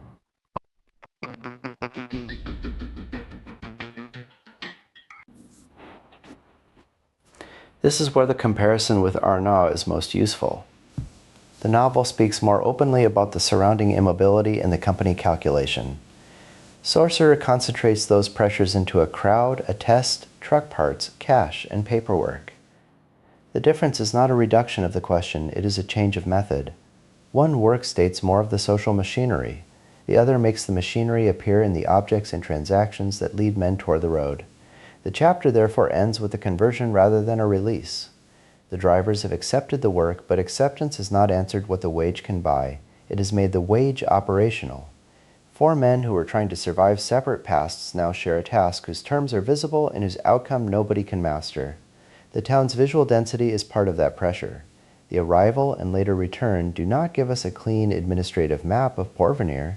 They give us repeated material surfaces, lanes, buildings, gates, documents, vehicles, bodies at work, crowds, and industrial equipment, that make movement appear conditional. An apparently open street can still lead to a checkpoint, a company gate, a room of negotiation, or a job whose terms are set elsewhere. This makes the cafe important before the final return. It is one of the few spaces where the men can sit, exchange information, and appear to be outside direct work, but it is not outside the town's economy. Names, money, rumor, documents, and the prospect of work all pass through such social spaces. Social proximity does not dissolve surveillance or precarity. It gives them a room in which to operate. This matters for the film's politics because specificity is safer than a summary. Porvenir is not a literal model of one country, regime, or company. It has a series of visible arrangements in oil emergency, workers and casualties, officials, money changing hands, company procedure, a public offer, and a limited selection. Those arrangements support an interpretation about a system that prices mobility. They do not establish a report on real national conditions. The job offer then changes the audience's relation to all the earlier thresholds. The men are not merely trapped in a hostile setting, and they are not simply offered a heroic opportunity. They are recruited into a route that promises payment and possible movement while making their bodies and driving skill newly valuable to the same emergency that has exposed the town's vulnerability. The tension persists. The wage is an opening, but its opening is priced through danger. The selection sequence does not behave like a sports montage. Its machines and tests make competence visible, but the test is also a narrowing device. A crowd becomes 4 places, repaired trucks, and a journey whose conditions have already been set. Access to the wage is finite, observable, and contingent. The trucks do not depart from empty adventure space. They leave a place where the need for the job is visible, where the company has turned a disaster into a deadline, and where the driver's possible exit is tied to completion of a task. Mechanical suspense carries this social premise onto the road. Porvenir confines by making movement dependent on papers, money, work, and institutional permission. It also makes movement possible by gathering the labor, machinery, and wage that launch the convoy. The town does not eliminate agency. It sets the costly terms under which agency can operate. The film has converted an oil field emergency into a road problem. At the cache, unstable-looking dynamite and liquid nitroglycerin are inspected. An airlift is rejected. The company seeks drivers instead. The sequence turns a distant industrial emergency into a problem of cargo, vehicle, road, and time. Nitroglycerin is useful here first as film form. The cargo gives every bump, delay, and mechanical correction a visible consequence. It makes a road legible as a chain of tolerances. That does not make Sorcerer a technical manual, and it does not require us to accept every line of company exposition as independent science. The film gives danger a simple chain. Cargo, vehicle, surface, driver, delay. That chain is enough to make a bump, a pause, or a mechanical correction feel charged. The garage montage refuses the fantasy that 2 trucks simply appear for the adventure.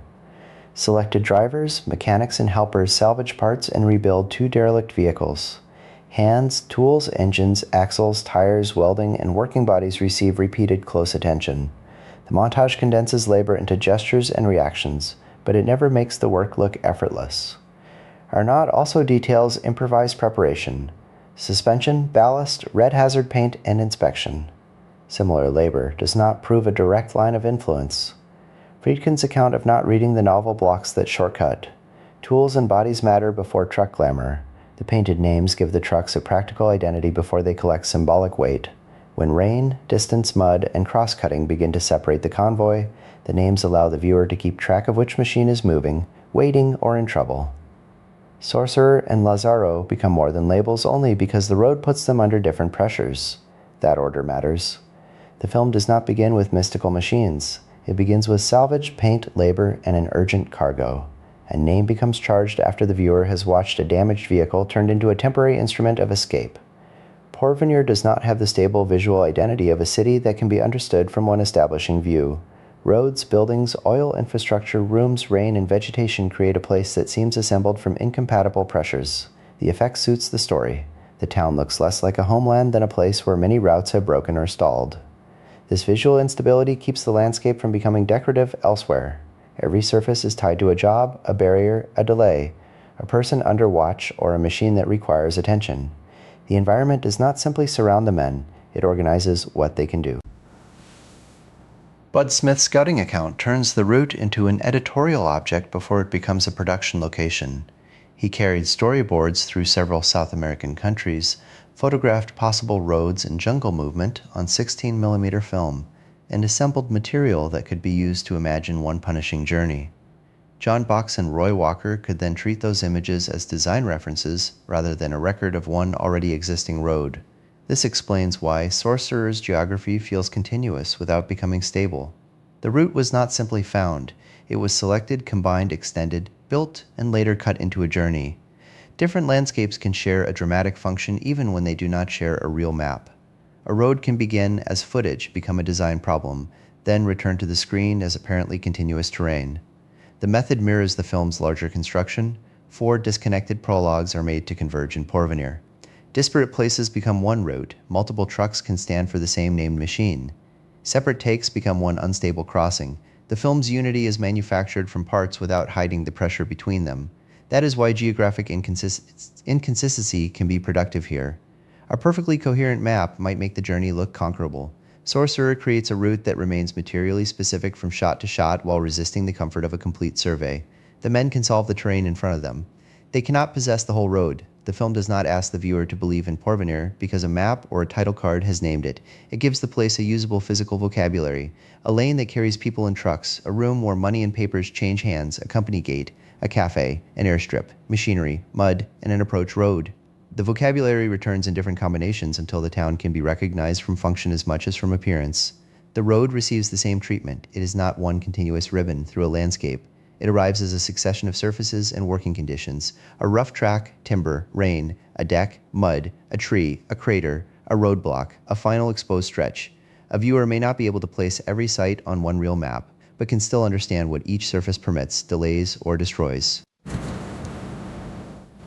This is an important kind of continuity.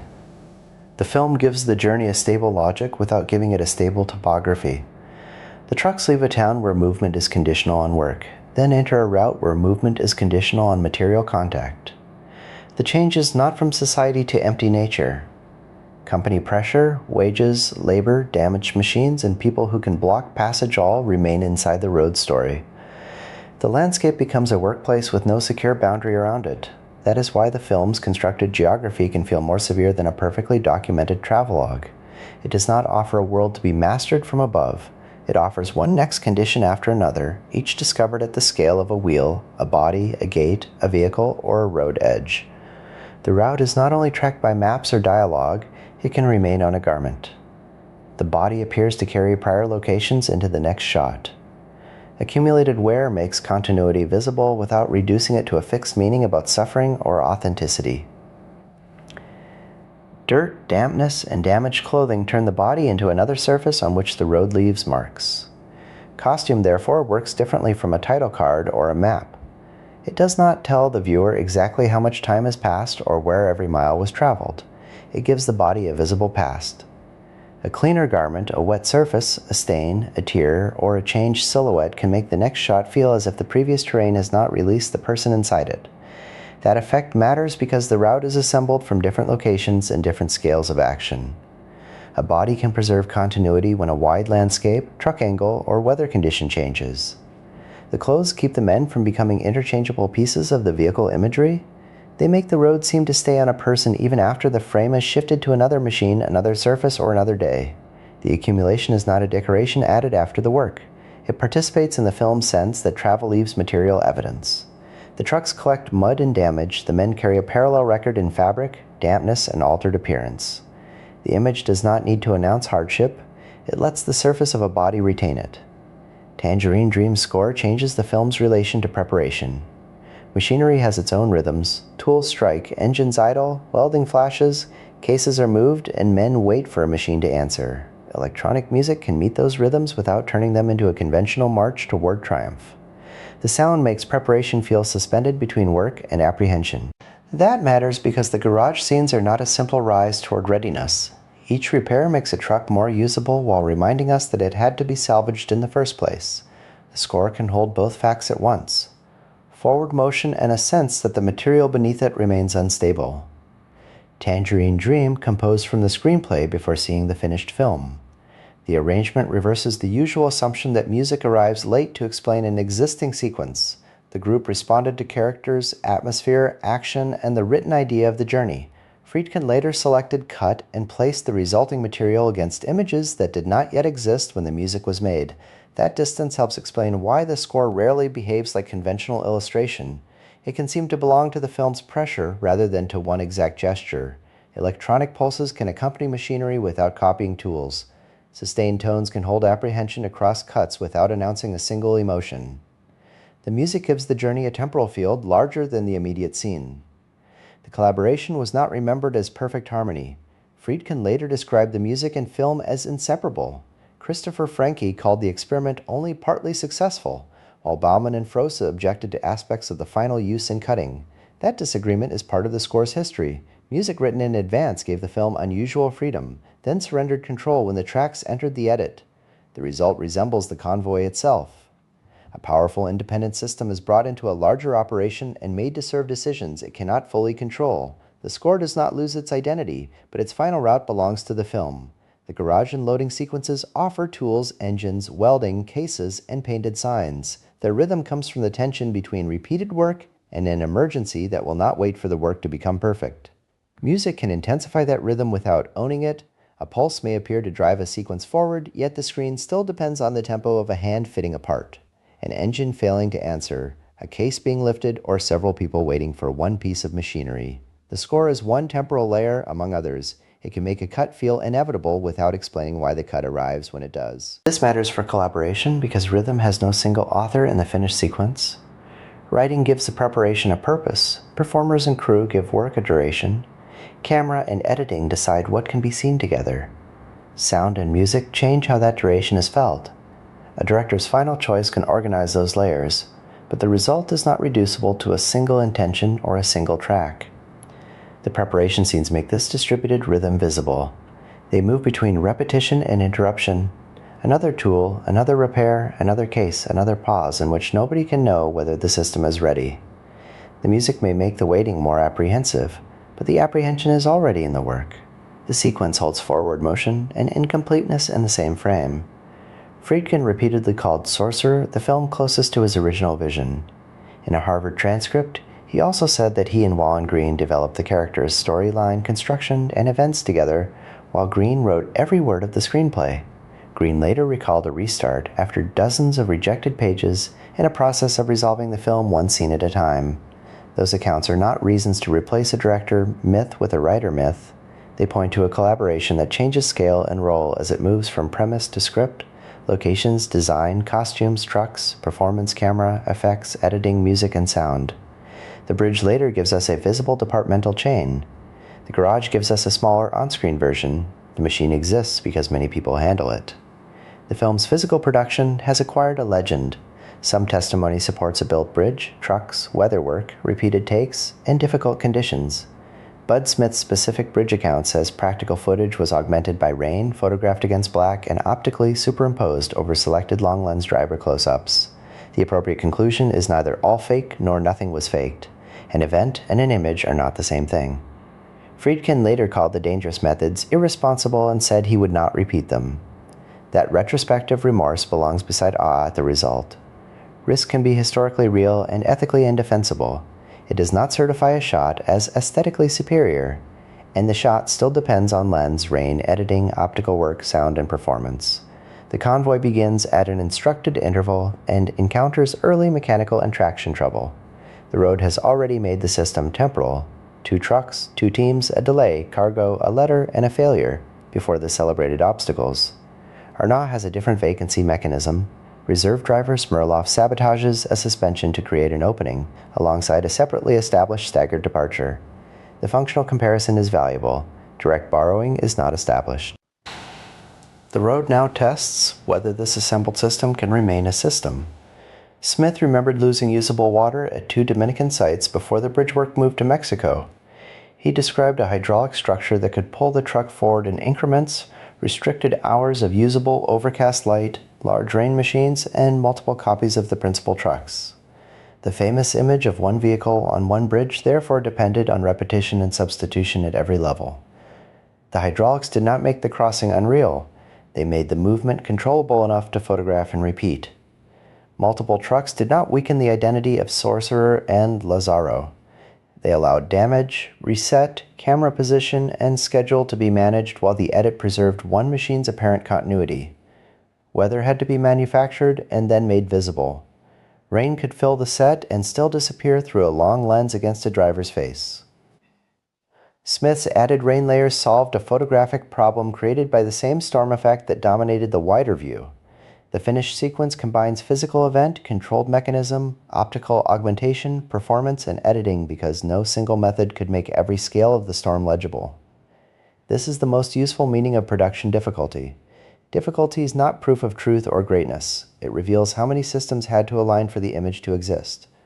Water level, structure, truck, weather, light, actor, camera, optical work, sound, and time. The bridge on screen feels unstable because a vast temporary organization was used to create a few minutes in which stability appears to be failing. The preparation sequences deserve to be treated as more than a runway for the road. They set up the relations that later obstacles will test. The cargo has already made waiting consequential. A delay is no longer empty time, because the fire is still the reason for the job. A vibration is no longer merely a vibration because the load has been introduced as dangerous to move. The sequence establishes the film's system of danger. It is not a lesson in real nitroglycerin.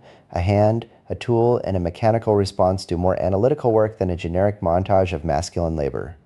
The film's preparation is collective, not magical. The truck names extend the same practical logic. Sorcerer and Lazaro make the vehicles distinguishable when rain, distance, mud, and cross-cutting later divide the convoy. A painted name is a functional visual tool before it is a symbol. Neither title word gives its machine a fixed personality or dictates a single reading of later events. The title has two layers that must not be collapsed. Within the frame, it is paint on a working vehicle. Outside the frame, it is the film's title. Friedkin's later account says the word came first from a Miles Davis album, with the Fade association following later. That reported naming history is neither a key to every shot nor a reason to ignore the name's ordinary job in the convoy, helping a viewer recognize which machine is being seen. Powell's costume account gives a more intimate version of the same principle. The stains and wear on Scanlon's clothes appear to record a journey, but his testimony identifies the labor required to preserve that appearance across shooting. The garments accumulated real soils and were covertly disinfected rather than normally cleaned. Costume continuity turns disparate production days into the visible duration of one rote. The detail deserves attention because it shows that apparent physical history is both materially accumulated and carefully managed. No single stain can prove a precise shooting chronology, an actor's exact suffering, or an ethical truth about authenticity. It can support a smaller close reading. The body appears to carry previous terrain forward. This is a different kind of map from dialogue or title cards. A garment retains the route on its surface, and the film can use that accumulation to make time feel palpable, even when locations and scenes were filmed out of order. Collaboration here is not a credits roll used to avoid judgment. It is a way of asking what a particular film event needed. A titled truck needs design, paint photography, cutting, and sound before it can function as a recurring image. A bridge sequence needs a location or construction, vehicles, drivers, camera, weather effects, editing, optical work, and mixed directorial intention may steer those dependencies, but it does not make them disappear. The chain of work is visible even when no single person can own every choice. The bridge testimony gives the strongest warning against purity myths. Smith's account says that practical bridge footage was augmented by rain, photographed against black, and optically superimposed over selected driver close-ups. A practical event and an optical image layer coexist in the same sequence. The correct conclusion is not that the scene is fake, nor that it is purely unmediated danger. It is that the image is constructed from several kinds of work, each of which changes what the viewer feels and sees. Friedkin later described dangerous methods as irresponsible and said he would not repeat them. Risk can be historically real and ethically indefensible. It does not certify an image as better. Practical conditions, optics, sound, and editing make a shot convincing. Danger is not a souvenir of artistic seriousness. By departure, the film has assembled a machine that is only temporarily whole. The crew is altered by scarcity and violence. The trucks are made from salvage, the load has turned time into pressure, the vehicles are named so they can be tracked, and the labor behind the images has already shown how much work sits inside apparent continuity. The road is not where preparation ends, it is the first test of whether this assembled system can remain a system.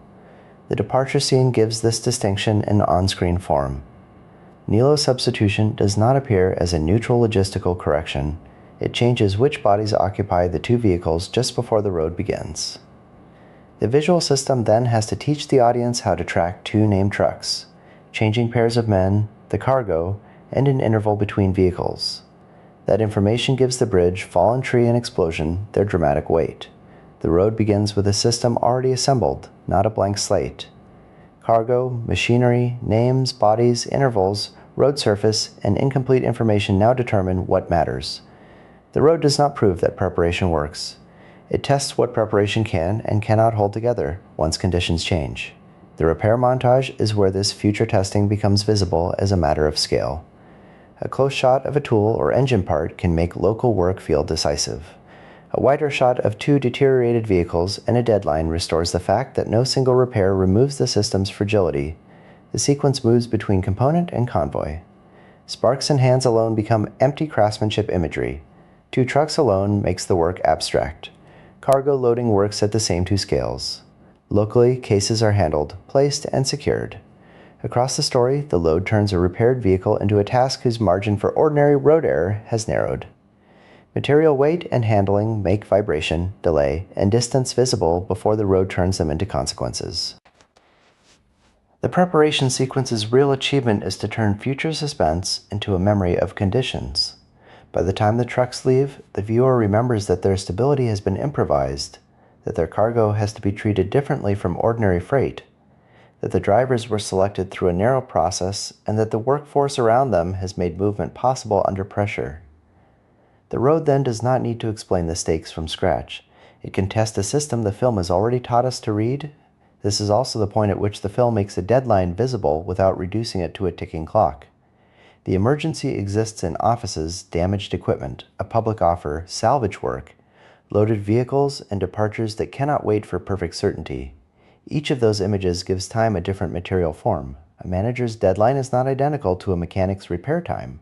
A driver's departure is not identical to the time needed for a road to become passable. At the bridge, delay becomes the dominant experience. The garage montage has another job besides establishing that the trucks are old. It teaches the viewer where fragility will later be seen. A tire is not background once the film has made a tire part of the work. An axle, a hand on metal, a case being lifted, an engine that has to answer a starter, each detail becomes a unit of future attention. The road scenes can then withhold information or make it suddenly urgent without beginning their explanation from zero. This is a very different use of preparation from the usual adventure montage. The sequence does not offer an inventory of upgrades that will make the heroes safe. It offers a set of repairs that have to be trusted before their limits are known. The film keeps moving between component and convoy. A tool makes local work feel decisive. A wide view of two deteriorated vehicles restores the fact that no single repair can remove the system's fragility.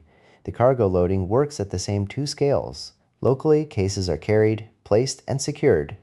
Across the story, the load changes a repaired vehicle into a task whose margin for ordinary road error has narrowed. The film does not need to explain the chemistry again every time a truck moves. It has given weight and handling a visible form. Later, a pause, a rut, a board, and an engine correction can all inherit that memory. The preparation sequence makes continuity look like labor. Two vehicles must be distinguished. Their cargo must be loaded. The men who will drive them must be put into positions that the viewer can follow. A letter, a departure interval, and the first failures of traction establish that the convoy is not one object but a system of separate bodies trying to stay related over distance. The apparent wholeness of that system is therefore already an achievement of editing. The film can cut from a named truck to a driver, from a driver to a case, and from a case to the road, asking the viewer to join them into one problem. It uses recognition as suspense. When rain, darkness, or an obstacle later interrupts that chain, the loss is legible because the film has first given us a workable method of keeping track. Costume belongs to this construction as well. Dirt, dampness, and damaged fabric do not merely decorate hardship. They preserve a visible record of passage across cuts and locations. The clothes make the body look as if it has carried prior terrain into the next shot. That effect can be carefully managed on a production, but its screen result is still physical. The road seems to stay on the men after the road itself has changed. The company sees time as the interval before a well can be recovered. A mechanic sees time as the interval required to make a wrecked vehicle answer. A driver sees it as the interval before departure, then as the distance between one truck and another. The cargo adds its own clock. Every ordinary delay must be treated as a possible change in risk. None of these clocks can be reduced to a conventional countdown. That complexity is what gives the departure its unease. The convoy leaves because it must, not because the work is complete. The trucks are serviceable enough to carry a load, but the film has made their history visible. The drivers have accepted the wage, but the selection has not converted them into a unified crew. The road is waiting, but the road has not yet been mastered. The first miles should therefore not be treated as a calm prologue to the famous set pieces. They are the first audit of the preparation. Every separation, mechanical adjustment, and change in surface asks whether the relations built in Porvenir can survive outside it. The bridge will make that question spectacular. The film has already made it present in tools, cargo, names, bodies, and incomplete information. The preparation scenes make the trucks look temporarily knowable. Their parts are visible. Their names are visible. The cargo is visible. The drivers can be sorted into cabs. The cases can be loaded, and the departure can be staged as a sequence of tasks with an apparent end. This temporary order is not a lull before the real film begins. It is the condition that lets later disorder be recognized as disorder. Without the garage and loading work, a broken engine would be a generic obstacle. A vehicle separating from its partner would be generic action geography, because the film has asked the viewer to watch the system being assembled. These events acquire a history. A truck has been repaired, named, loaded, paired, and sent out at an interval. When any one link changes, the road alters not just the next shot, but the meaning of the work that preceded it. This is also why the film refuses to treat preparation as a triumph. The repaired vehicles never become sleek machines whose finished appearance promises mastery. Their usefulness remains visibly improvised. The men do not set out after eliminating uncertainty. They set out because a deadline makes uncertainty acceptable enough to price. The road will not expose a hidden flaw in an otherwise perfect plan. It will test a plan whose limits were there from the moment it became necessary. The departure, therefore, carries both confidence and unease. People have done skilled work. The work has made movement possible, but the image has kept the material history of that possibility in view. Salvage, waiting, manual labor, cargo, and a clock that does not wait for certainty. The convoy begins as a promise that coordination can hold. The rest of the film asks how long that promise can survive contact with a road. The two trucks do not leave as a single object. They leave at an interval, with separate cabs, separate fields of vision, and the same cargo problem carried twice. That spacing gives the convoy its first dramatic shape. Too close, and one vehicle can inherit the other driver's mistake. Too far apart, and a warning, a delay, or a breakdown can become invisible before the second truck understands what has changed. The gap is therefore not empty scenery between two action units. It is the distance in which cooperation has to happen without direct contact. The film makes this relation readable before it begins to destroy it. One truck is seen ahead, the other follows. A cab view is answered by a road view or an exterior view. The viewer learns that each machine is both company and risk to the other. The same distance that prevents a shared disaster also creates the possibility of being left behind. The convoy's safety is never an absolute condition. It is a calculation that must be renewed as the surface, weather, visibility, and machines change. This is why early separation already carries unease. The drivers do not need to betray one another for their interests to diverge. One cab can encounter a problem that the other cannot see. One driver can decide that waiting is necessary while the other reads the delay as danger. The cargo makes both judgments consequential. Trust is not a feeling added after the trucks depart. It is a practical wager about what the other vehicle will do when information has become incomplete. The road later turns that wager into spectacle, but the departure has supplied its quiet form. Two repaired machines carry the same load through conditions neither can fully control. Every later warning, pause, missed signal, and loss has force, because the film first teaches us to notice the interval that joins them. The journey begins by making speed suspicious. A road normally promises that movement will get you somewhere. Here, movement has to be earned again at each surface. The trucks carry a load that turns a routine correction into a decision with consequences outside the cab. The first task is practical, not symbolic. Where is the weight? What can the driver see? What is the road doing? And what information has to pass between people? If those questions remain open, the danger remains open with them. The road becomes a field of partial knowledge. A driver can feel an engine strain without knowing what lies beyond the next rise. A waiting man can see the truck disappear without knowing whether it will return. The trucks do not become characters by pretending that they have feelings. They become legible through condition. An engine under load, a change in road surface, a delayed response, a horn, an idle, a stop. These sounds describe what the vehicle can do before anyone can put that condition into speech. The engine therefore refuses the usual role of background noise. It gives speed a weight and delay a shape. A rise in pitch may announce a gear change, a steeper surface, a heavier pull, or a camera that is moved closer to the cab.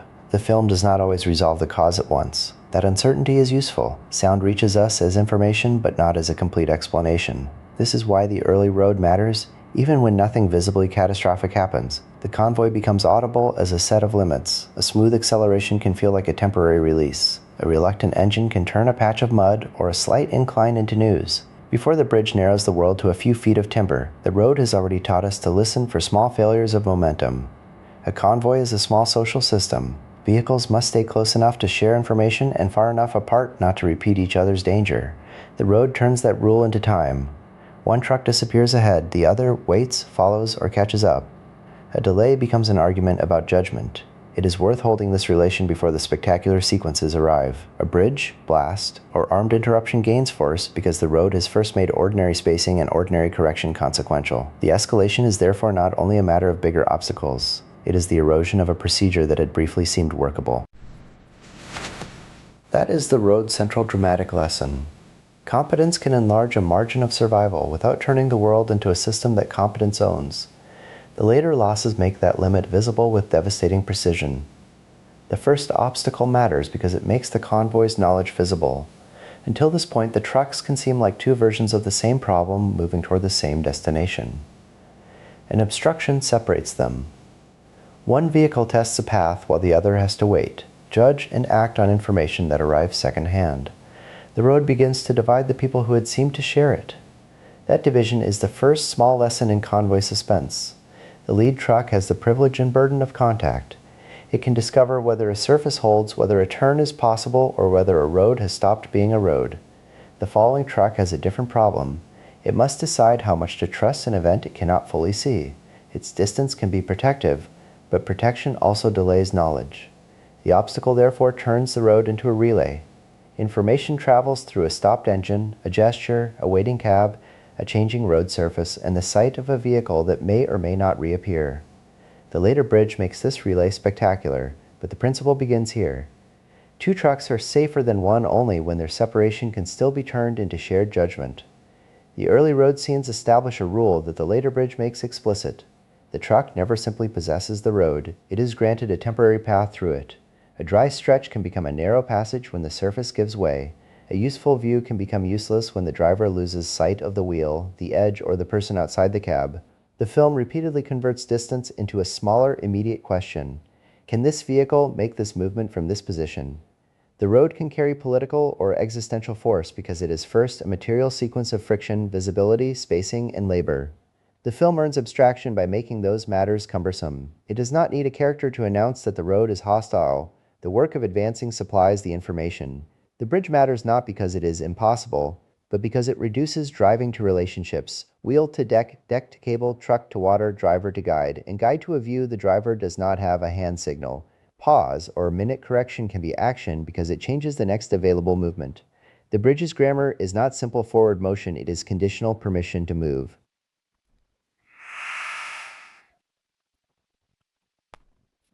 The camera does not give the viewer a stable God's eye plan, and then let the action execute it.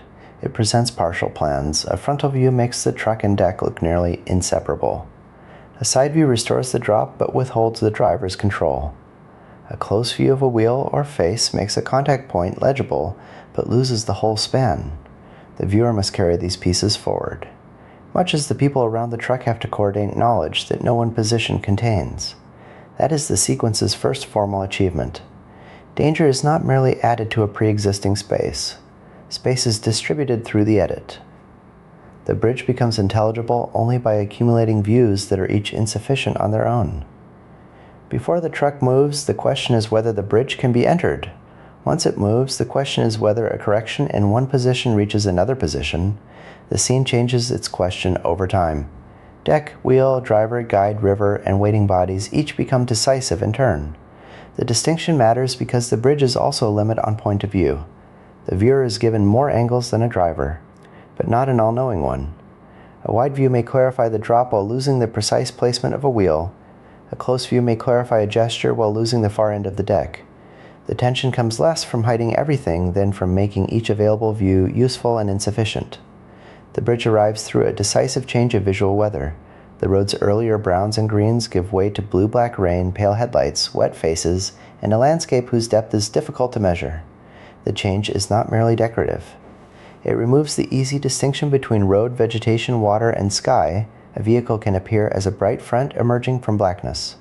A person can appear as a face surrounded by rain. The bridge can emerge only after the route has already become hard to read. This makes the inspection sequence necessary.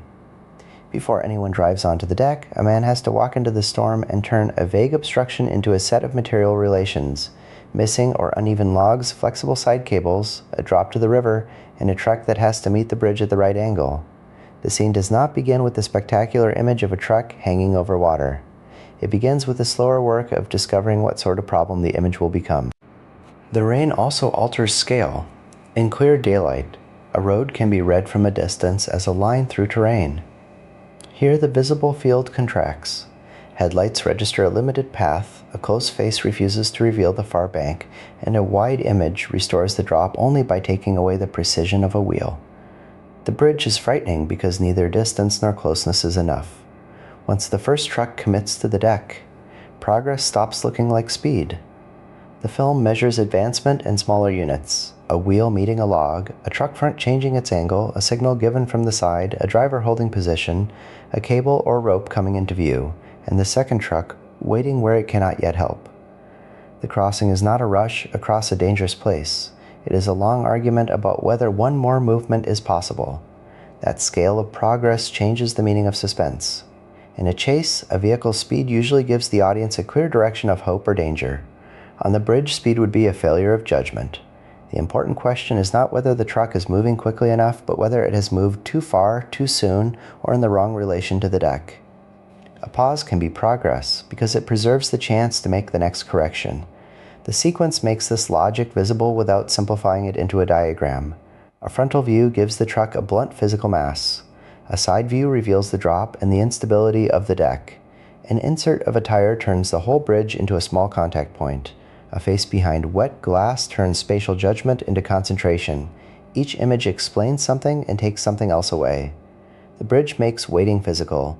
A man on a deck does not simply pause the story. He judges distance, watches a wheel approach, signals, retreats, and waits for a movement that may put everyone else in greater danger. The people at either end of the span are not outside the action. Their stillness is another form of exposure. Calling the editing fast misses its actual labor. The sequence returns to the same small set of concerns: driver, guide, truck front, deck, wheel, cable, river, vegetation, and the men waiting behind, because none of them can be left settled for long. Has the truck advanced? Has the spotter moved? Has the danger shifted from direction to lateral balance? Has a correction at the wheel reached the ground under it? A cut to the wheel matters because the preceding image has made the wheel a problem. The closed view does not simply announce danger in the abstract. It asks whether the driver's adjustment has reached the place where weight meets timber. A cutaway to the men behind does something just as important. It turns the first crossing from a sealed contest into a collective delay. Their share, their second truck, and their route home all depend on a piece of driving they cannot perform for the people ahead. The alternation gives waiting its own rhythm. The men at the edge of the crossing do not provide decorative reactions. They measure time differently from the men inside the cab. For a driver, a pause is a chance to choose the next movement. For the waiting pair, it is a stretch of uncertainty in which their own labor, payment, and survival have been handed to someone else. The bridge binds these unequal positions together without pretending they are the same. The second truck does not turn the bridge into a repeated stunt. The first crossing has taught us the vocabulary: driver, spotter, wheel, deck, cable, river. Waiting men, but it has not made that vocabulary safe. Repetition makes the differences sharper. A line or cable that seemed peripheral can become urgent. A new driver's position changes the meaning of a familiar close-up. A cleared stretch of deck does not guarantee the same correction will work again. This is one of the sequence's most patient ideas. Experience is necessary and still insufficient. The men are not starting from ignorance on the second attempt. They know the scale of the danger more intimately than before. That knowledge gives every signal a heavier charge. The second truck is asked to repeat a success whose success has already shown how easily it could have been a failure. The film keeps the two crossings from collapsing into one by changing the relation between bodies and structure. At one moment, the truck dominates the frame, a heavy object attempting to occupy a narrow path. At another, the bridge and vegetation break the truck into fragments. A wheel, a grill, a cable, a wet hand, a face behind glass. The vehicle becomes less like a single object than a temporary agreement among its parts. This is also why the exit matters. The final burst of wheels, cables, bridge fabric, and brighter jungle does not provide a clean, ceremonial, all-clear relief arrives as a visual reset. The blue field of rain gives way to dense green vegetation. The truck has crossed into another environment, but the crossing remains in fragments rather than resolving into a triumphant master image. The bridge is collective in the most exact sense. No one person has enough sight, strength, or control to carry the truck across alone. Yet the group never becomes a harmonious team whose cooperation neutralizes danger. Each role depends on another role at a distance. The driver depends on signals that arrive through rain. The spotter depends on a driver whose hands cannot see the deck. The waiting men depend on a crossing they cannot take over.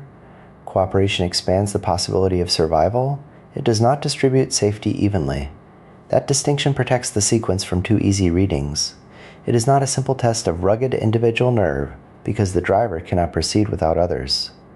It is not a simple celebration of teamwork, because the system remains capable of breaking at any point.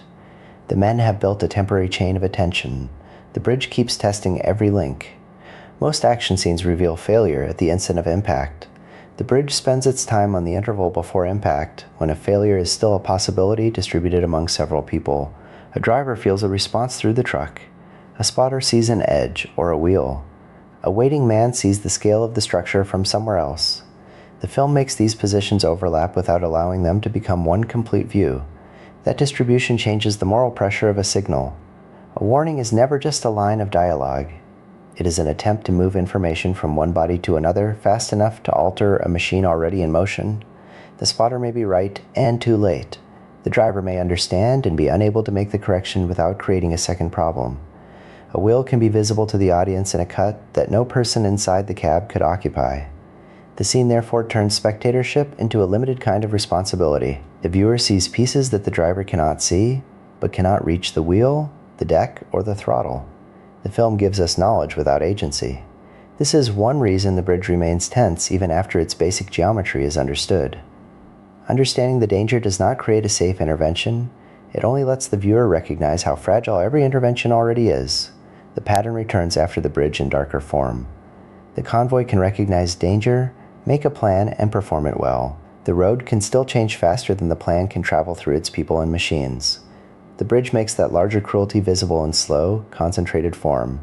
Failure begins as a relation no one person can fully see or fully control. The absence of score does not make the bridge quiet. It makes every physical sound carry more of the sequence. Engine pressure, rain striking surfaces, water below, wet timber, cable strain, distant voices, and the sudden gaps between them organize attention without lifting the scene out of its immediate conditions. Music often supplies a ready-made pulse, telling us which cuts belong together before the space is fully understood. Here the pulse has to be assembled from contact and delay. A close engine can seem near while the image holds a distant truck. A shouted signal can cross a cut and briefly connect two places that the picture has separated. Rain can flatten depth. The engine restores it. The listener keeps rebuilding the bridge from fragments of sound as well as fragments of sight. That is why the sequence feels long without becoming slack. Each pause permits a different noise to come forward, and each noise changes what the next movement means. The sound does not decorate the danger. It keeps the danger material. Wood, water, rubber, metal, breath, and the interval before a signal receives an answer. The bridge is a useful correction to the fantasy of solitary authorship. Mark Johnson remembers a chain of cues and resets around a take. Bud Smith and John Box describe adjacent problems of design, location, weather, and post-production. The finished sequence holds those kinds of work together so tightly that it can look like one continuous emergency. It is not one construction, performance, transport, camera placement, rain, effects, timing, and editing each solve a different problem. The achievement is not that the film hides them completely. It is that their separate rhythms are made to feel like the same approaching failure. A guide's signal, a driver's hesitation, a camera's restricted view, and a cut to the waiting truck become parts of one fragile system. That system also protects the sequence from an empty legend of danger. The bridge is compelling not because suffering happened near a camera, but because the image makes coordination visible. Every apparent instinct has to pass through a damaged structure, a machine, a second person, and a time limit. The labor of the scene is the scene's subject.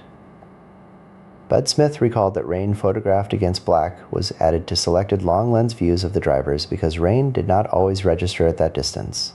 The memory clarifies a simple but often ignored fact. A photographed event and a legible image are not identical.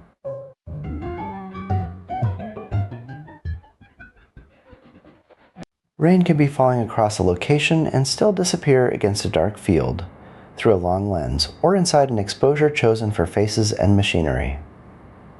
The added layer does not cancel the weather around it. It gives the weather a screen presence equal to the labor of driving through it.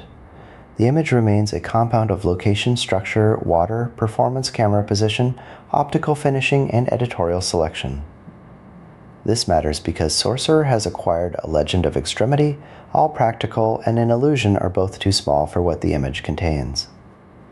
The first hides optical and editorial decisions. The second hides the force of bodies, water, machines, and location. The bridge works by refusing the separation. It makes the constructed image feel like a physical condition that cannot be escaped. The tree changes the problem without changing the stakes.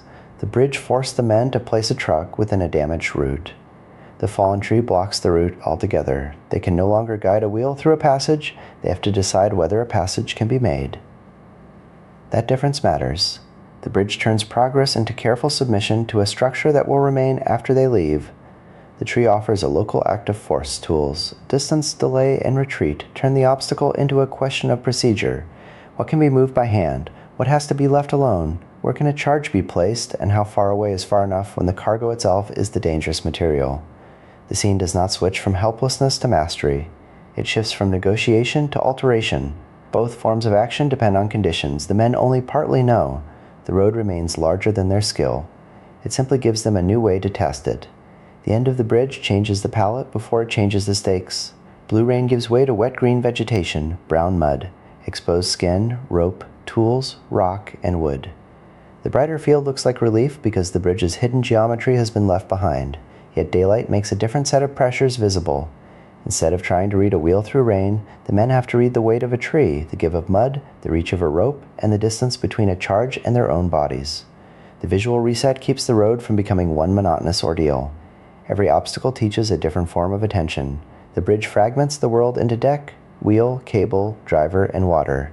The tree brings bodies back into a shared frame. Hands pull, cut, lift, hold, retreat, and wait. The problem has become visible, but visibility has not made it simple. That distinction matters because the tree is a familiar action movie image. A road blocked by an obstacle, men working together to clear it. Sorcerer refuses to make the image a clean break between danger and solution. The same wet material world that made the bridge uncertain now turns wood, mud, leverage, and explosive cargo into different versions of uncertainty. At the bridge, the truck's mass dominates the people around it. A body becomes a small signal beside a large machine. At the tree, the frame repeatedly returns the body to the center of the work. A branch has to be handled. A line has to be placed. A stone, a rope, a tool, or a case has to go somewhere. The sequence redistributes agency without making any person sovereign over the landscape. This is why the manual effort before the charge matters. It allows the audience to feel the size of the obstacle in relation to ordinary strength. The eventual blast does not erase that effort. It inherits its failure. Mechanical force becomes necessary only after the body has encountered a limit it cannot overcome by pulling harder. The film makes destructive expertise look less like a shortcut than a second kind of labor, with its own distances, preparations, and risks. The explosion is the bridge's apparent opposite. On the bridge, the men enter a structure that they cannot change. At the tree, they make destruction temporarily usable. The same cargo that has turned every bump into a threat is measured out, placed against an obstruction, and given a new purpose. The tension comes from the reversal. Nitroglycerin has not become safe because it has become useful. It remains the force that has governed the journey from the oil field onward. The charge clears one local geometry while preserving the risk inside every remaining crate. The order of the scene is crucial. Manual effort fails. The men prepare the charge. They withdraw, the blast comes, and the road opens again. The event has a beginning, middle, and end, but none of it feels clean. A tree can be removed. The convoy's larger problem cannot. Friedkin later identified both the bridge and the giant tree explosion as sequences without Tangerine Dream score. The connection is revealing. Neither scene is silent. Both are carried by labor, environment, machinery, and the time between decision and consequence. The bridge makes that time feel like hesitant forward movement. The tree makes it feel like measured withdrawal from an action that cannot be recalled. The blast does not produce a victory lap.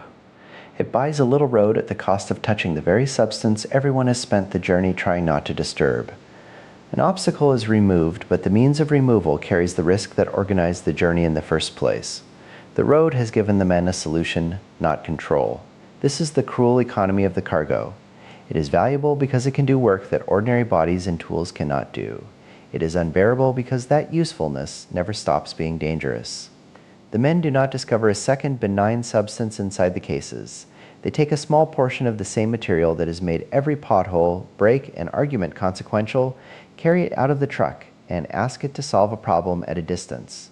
The scene gives that reversal of physical sequence. Before the blast, the cargo has to be approached, handled, measured, separated, placed, and left behind. Those actions slow the scene down. A conventional adventure film might make the explosive an instant answer, a fuse, a flash, a clear road.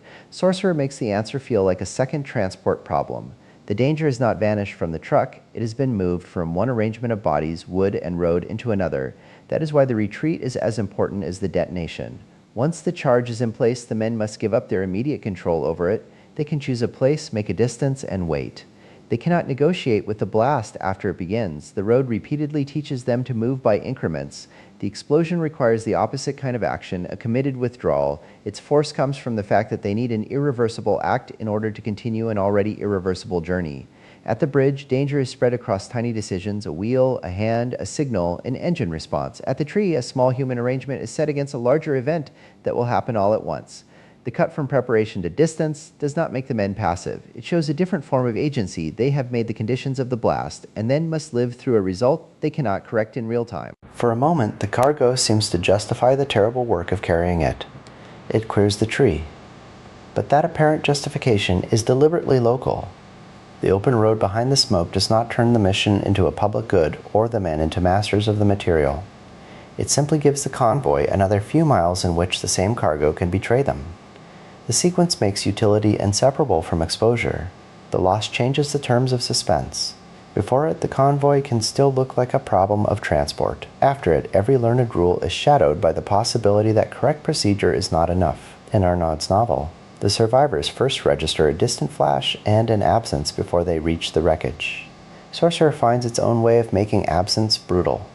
It has spent the road teaching us to count bodies, vehicles, signals, and distances. When one truck vanishes, the missing part of the convoy is not an abstraction. It is a whole system of shared observation that has been suddenly removed. The loss defines the limit of skill.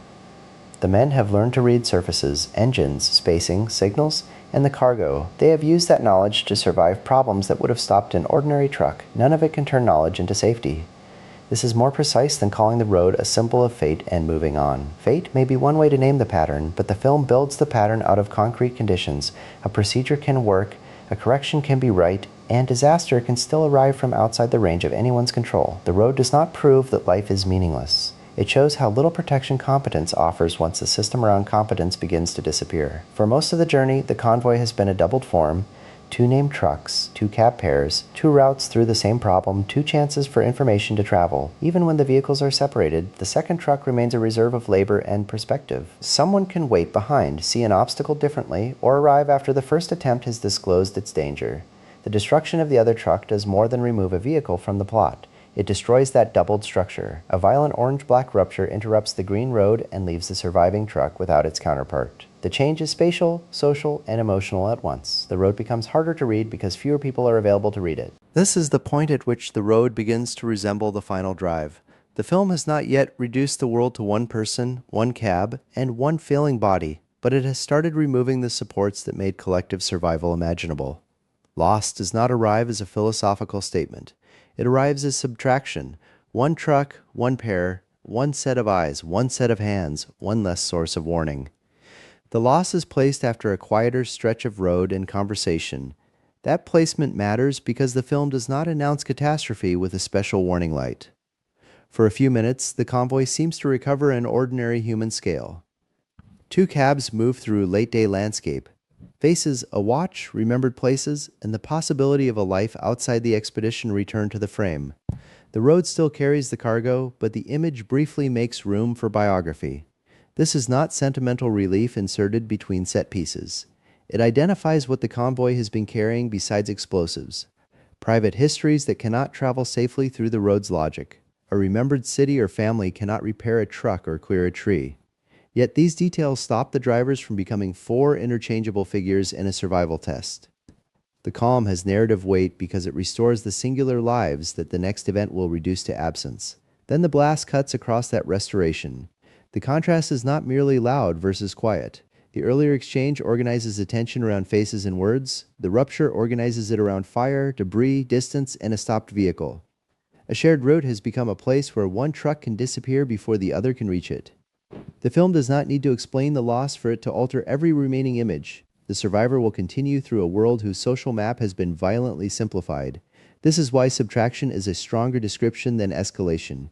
An escalation can still imply that the same system is gathering force toward a larger climax. Subtraction changes the system itself. The convoy no longer has a second machine to answer an engine sound, a second cab to hold a different memory, or a second pair of bodies to take over a task.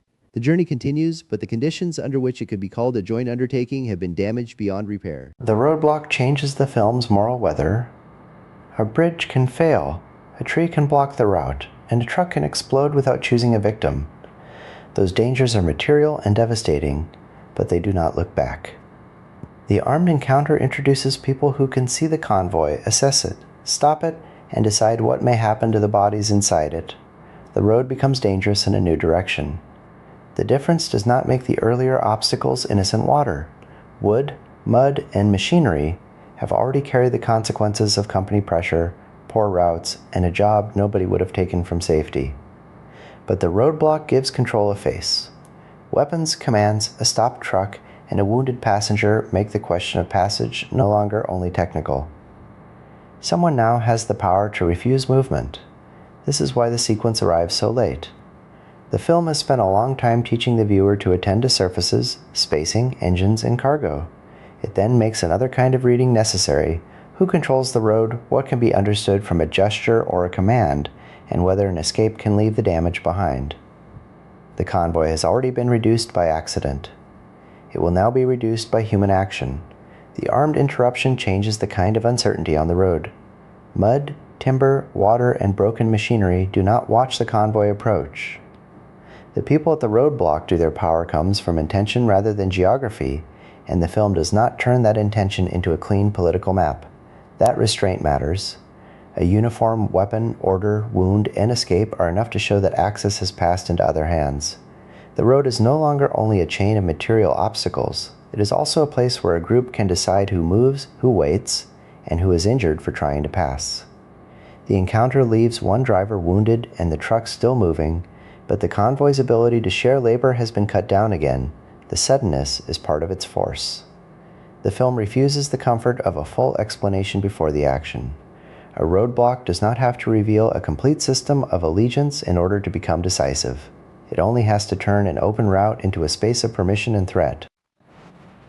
Until this point, the road has been dangerous because it resists the convoy. It is slick, narrow, blocked, steep, or unstable. It can be read badly, but it cannot make a decision. The armed encounter changes that relation. Now the people who control a stretch of road are also reading the truck, its cargo, its occupants, its vulnerability, and the limits of its ability to leave. That shift makes the earlier obstacles feel newly political without reducing them to metaphor. The bridge and tree were material facts. The roadblock reveals that material facts always exist inside systems of access. Someone may decide that a road is closed, that a vehicle may pass, or that the people inside it are worth stopping. The journey's technical problem has entered a human field of command, suspicion, and violence. The film withholds enough explanation to keep the encounter from becoming a tidy lesson about a single faction. What remains clear is the practical consequence. The surviving truck escapes with a wounded passenger, and the route has claimed another form of support. The driver is no longer simply steering a dangerous load through terrain. He is carrying a body whose condition changes beside him, after losing the other truck and after learning that the road can produce deliberate as well as accidental violence. The sequence therefore does not interrupt the journey with a separate action scene, it completes a pattern already present in the road. Every obstacle has made movement conditional. The armed men make the condition explicit. Movement depends on people with power over a space they did not build and cannot safely leave. Arnaud's novel places a different problem after an explosion. Gerard and Johnny face a crater, build ramps, contend with leaking oil and unstable ground, and pay for passage with injury and improvised mechanical knowledge. The novel does not turn detonation into an easy answer. It turns one disaster into the terrain of the next. Sorcerer makes its decisive blast earlier and gives it a different local function. The charge opens a path through the tree, but it does not redeem the cargo or restore the convoy. The comparison sharpens the distinction between changing the road's geometry and changing the road's moral order. A new passage can be made. Nothing about the journey becomes fairer because it exists. The comparison with Arnaud is useful precisely because the two works refuse the same easy solution in different ways. In the novel, an explosion does not clear the world for the survivors. It creates the crater, soft ground, oil, injury, and mechanical improvisation that the remaining truck must somehow cross. Destruction produces a new terrain, and the new terrain demands another price. Sorcerer removes the blast earlier and gives it a temporary practical success. The tree is gone, the road opens, but the film uses that success to make the later loss more severe. The survivors are allowed to believe, briefly, that difficult work can turn danger into passage. Then the other truck is erased without granting them any equivalent problem to solve. One work prolongs material improvisation after the explosion. The other turns a material solution into the precondition for a disaster that procedure cannot prevent. Neither version is more fatalistic simply because it is harsher. They distribute pressure differently. Arnaud keeps asking how bodies, tires, fuel, ground, and pain can be made to function after the road has been torn open. Friedkin's film lets the men demonstrate that kind of competence, then removes the people and machines that made competence social. The difference helps us see what Sorcerer is doing with the cargo. It is not only an object that may explode, it is the instrument through which the film tests whether practical intelligence can purchase another chance. The tree sequence makes a local problem answerable because several men can see it, argue over it, touch it, and retreat from it together. The work is dangerous, but its danger can be distributed. One person prepares material, another helps carry or place, others watch the distance, and all can wait for the result. Even the blast is an event the group experiences as a group. What follows changes that distribution. The later explosion does not present the survivors with a new shared obstacle. It removes the people who might have helped to answer one. The road becomes harsher not only because the body count has changed, but because practical attention can no longer be divided among the same number of bodies.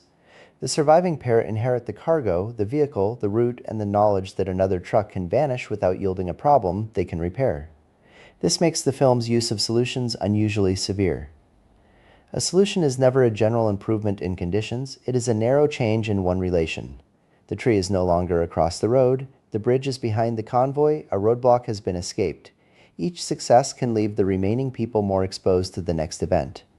The journey advances by making small pieces of terrain usable while its social system becomes less usable. By now the road has removed people, machines, reliable information, space, and trust. It has done so one obstacle at a time. The accumulation matters more than a single large catastrophe. Each solution has made the next solution lonelier. Success has become smaller than survival.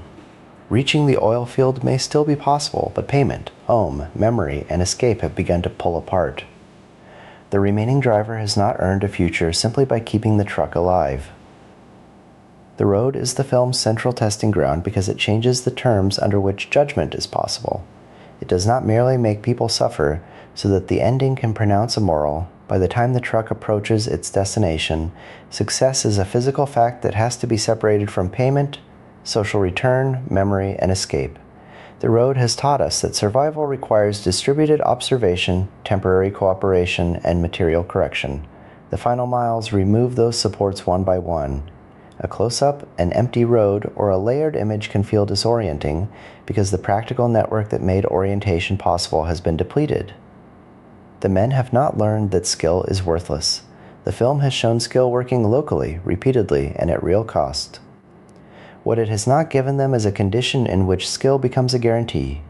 A next move can be made possible without making a future safe. By the end of the road chapter, every new image carries prior information. A truck is not merely a vehicle because the film has shown it rebuilt from damaged material, made distinct from its partner, weighed down with cargo, and tested by surfaces.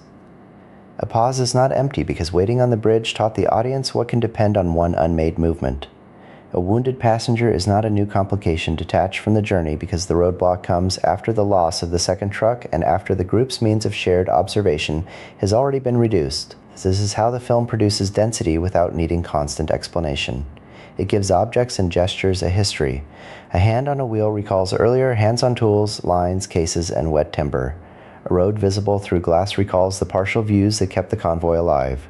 An engine sound can carry both the ordinary fact of movement and the memory of every time movement threatened to become impossible. The final drive will concentrate those histories into one cab, but it does not begin from psychological abstraction. It begins with a road that has repeatedly taught the viewer how much survival depends on relations outside a single person's body. When those relations disappear, the remaining driver's solitude is not a mood imposed on the landscape, it is the practical outcome of subtraction. The journey does not begin a separate film after Porvenir. It takes the things that the opening and the town have already made important: papers, money, watches, maps, tools, crowds, windows, uniforms, engines, faces under pressure, and gives them a new use. In the early sections, an object can secure an identity, expose a betrayal, or promise an exit. On the road, objects become information about immediate survival. A map becomes less useful than a wheel. Money has no power over a stretch of wet timber. A document cannot tell a driver whether the next correction will hold. That change is why the road does not feel like a mere action film middle.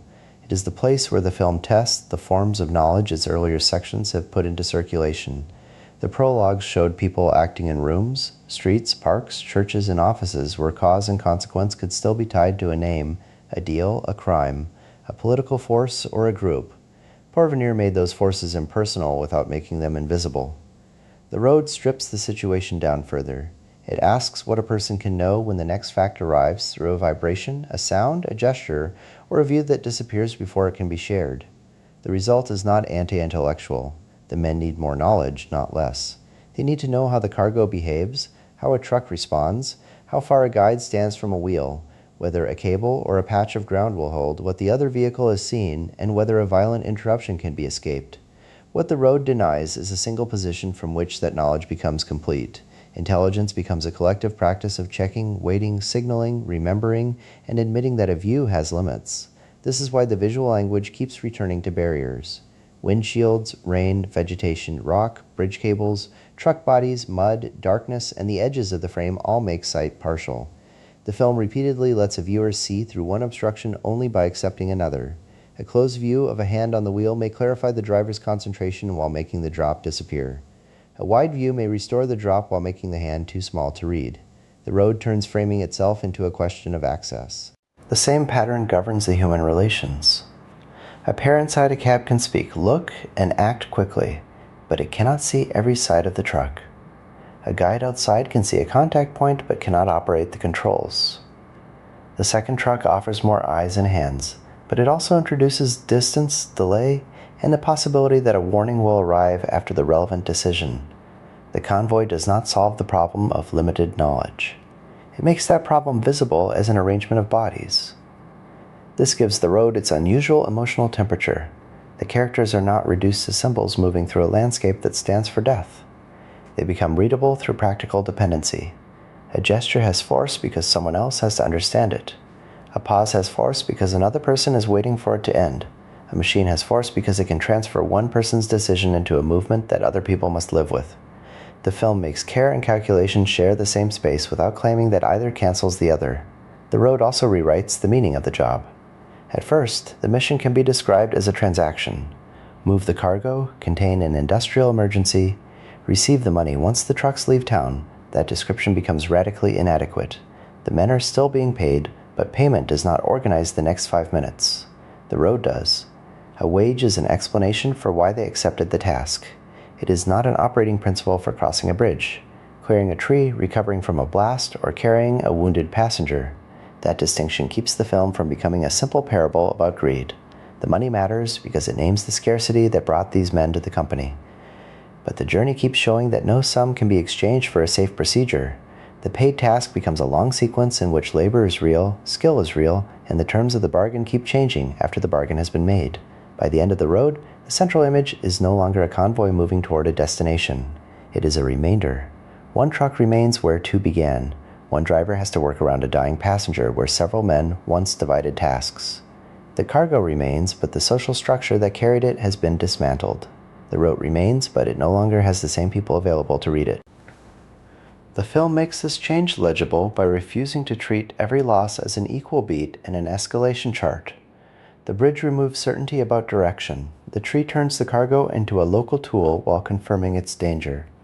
The destruction of the other truck removes a machine, two people, and an entire second point of view. The roadblock adds deliberate violence to terrain and mechanical failure. Nilo's wound then makes the remaining cab into a place where care and steering compete for the same attention. Each event takes away a different kind of support. That is what makes the final drive feel earned.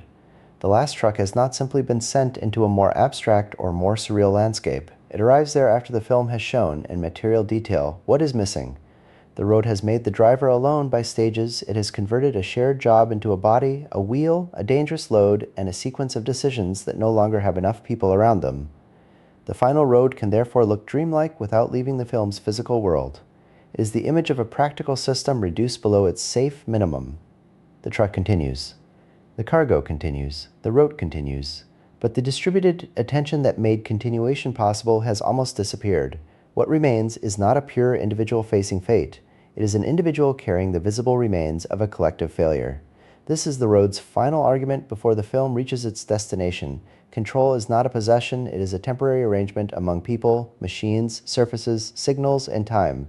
The arrangement can work, it can even look miraculous, but it can never guarantee that the next event will leave the arrangement intact. The road has made cooperation necessary. Nilo's dying changes the scale of that necessity. The remaining driver is no longer only guiding a truck through the last miles. He has to keep the machine moving while another body fails beside him.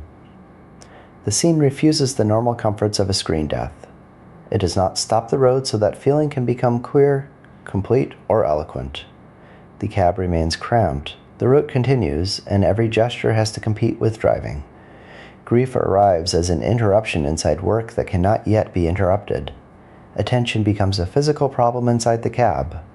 The driver can look at Nilo or watch the road. He can move closer or keep his hands on the wheel. He can answer a voice, mistake it, or lose it under the engine.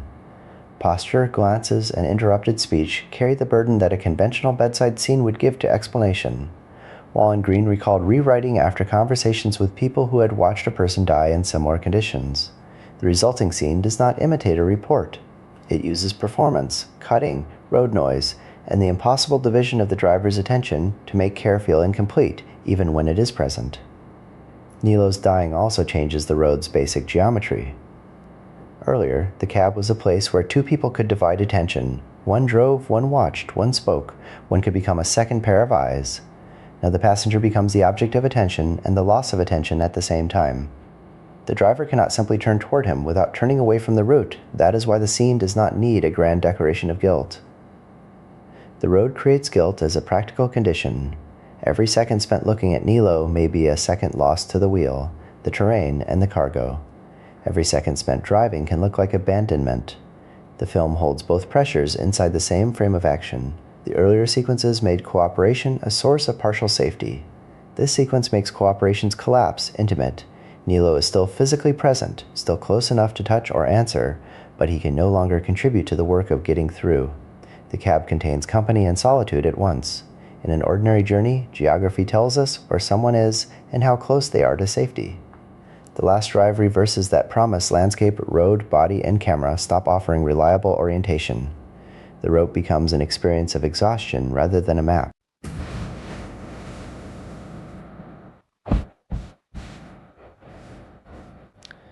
The sequence does not have to become a dream in order to feel unreal. A damaged body, a damaged vehicle, an empty road, and a dwindling field of attention can make ordinary geography lose its function. The road still exists. Its usefulness as a measure of progress has collapsed. The final landscape looks different because the convoy has become singular. Earlier road images always implied another vehicle, another pair of bodies, or another point of view waiting outside the frame. Now the truck is isolated against rock, sky, and an open field of road. The image gets larger while the human world inside it gets smaller. This reversal gives the last miles their strange scale.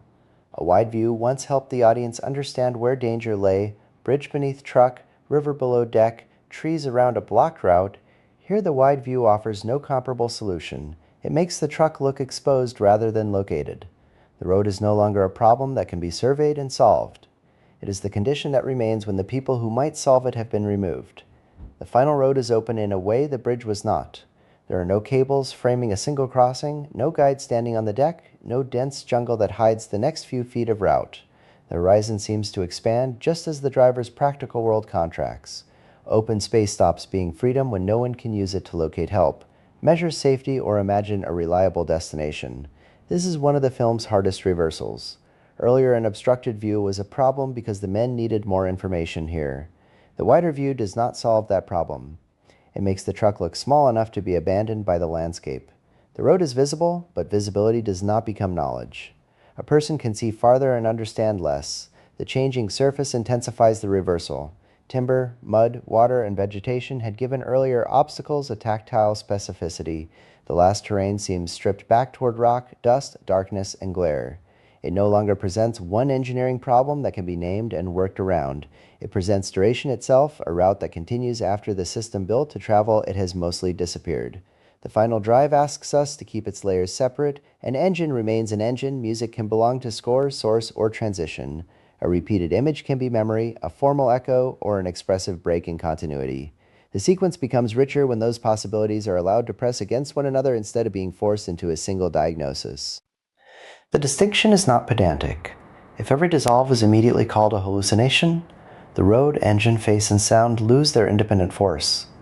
The final drive is frightening partly because the truck continues to be a real material problem while the image begins to carry more than one time at once. A wheel still needs to stay on a surface. A body still needs to remain in the cab. The frame can be fractured without the journey becoming detached from physical consequence. The overlays work because they refuse a clean choice between interior and exterior. They can make fatigue visible without reducing fatigue to a medical label. They can make earlier violence return without claiming that the past has literally reappeared on the road. They can make the route feel unreal while keeping every new mile inside the truck's continuing task. The effect is not a riddle with one hidden answer. It is a pressure on the boundary between what Jackie sees, what the film remembers, and what the viewer can still verify in the present image. Solitude has two forms here. One is literal. The surviving driver continues after the passenger's death. The other is formal. Attention narrows to cab, face, wheel, road, and a landscape with few usable reference points. The final miles become lonely because the film has removed the people who made Orientation Collective earlier. A spotter could stand outside the cab. Another truck could wait, warn, or observe. Obstacles brought several bodies around the same machine. Now exterior view, interior view, another voice, a road marker, a stable horizon, and a familiar location all grow scarce. The route can remain physically continuous while feeling as if it has detached from ordinary space. Close-ups, layered images, dissolves, altered color, and shifted sound deepen that effect. They do not settle a medical or metaphysical diagnosis. They make fatigue, memory, fear, and the road's physical persistence occupy the same visual field. The layered images do not arrive from nowhere. The film has spent 2 hours making roads, faces behind glass, violence, vehicles, rock, water, and fire carry forward into later scenes. In the last drive, those elements begin to occupy the same frame. An earlier route can return beside the present road. A face can share space with the landscape it is trying to cross. A remembered danger can intrude without becoming a literal event in the present tense. The effect is not simply that Jackie sees a vision. The image itself loses the stable division between outside and inside. Glass has often separated a driver from the terrain. Here the frame begins to behave like glass. A surface on which road, face, weather, reflection, and memory can coexist without becoming fully transparent to one another. That formal pressure matches the story's material pressure. Jackie has not escaped the earlier actions that put him on the road. He has driven through a sequence of losses that cannot be placed behind him as completed history. The overlays make past and present share a space, just as the cargo, the truck, and the road have forced different decisions into the same shrinking interval of time. Arnaud gives a hard comparison point. The company unloads the cargo, buries Johnny, accepts Gerard's account, and pays both shares. Payment is materially real without becoming morally adequate. An institution can recognize completed work while leaving its cost outside the transaction. The novel's company procedure is concrete: unloading, burial, acceptance of Gerard's report, payment, and then it refuses to let any of those transactions secure a future. Sorcerer gives delivery the same cold double character. A cargo can reach its destination while the cost of moving it remains outside the language of delivery. Arrival, recognition, money, changed clothes, and a public room all signal that an institution can count a completed task. They cannot count the road as the men lived it. The dead, the fear, and the physical knowledge that made delivery possible do not fit onto the same ledger as the payment. The company and the driver inhabit different clocks. For the company, the urgent question is whether a dangerous load reaches the fire in time. Once it arrives, the emergency can be counted as a logistical success. For Jackie, the journey does not end at the same instant. The road continues in the body in what he has seen, whom he has lost, and what he still cannot return to. This is why the delivery cannot function as a conventional climax. It completes the task without completing the life that undertook it. The institution receives what it needs from the truck. Jackie receives payment, clothes, a public room, and a few minutes of apparent release. Neither side receives a real resolution. The double clock also explains why the ending can move from industrial danger to the cafe without losing pressure. The company has reached the point at which its story is over. Jackie's story remains exposed to the past that preceded the job and to the violence that may be waiting outside the room. The return makes paperwork unusually visible. Money changes hands. A photograph, document, address, and travel arrangement turn up in close relation to Jackie's body. After so much mud, rain, fuel, blood, and damaged machinery, these objects seem almost weightless.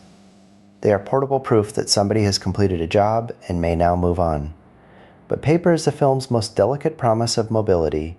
A document can give Jackie a name, an address, a ticketed future, or a way to turn payment into departure.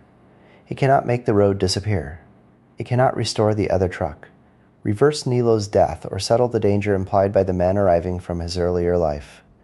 The objects are real, their insufficiency is real too.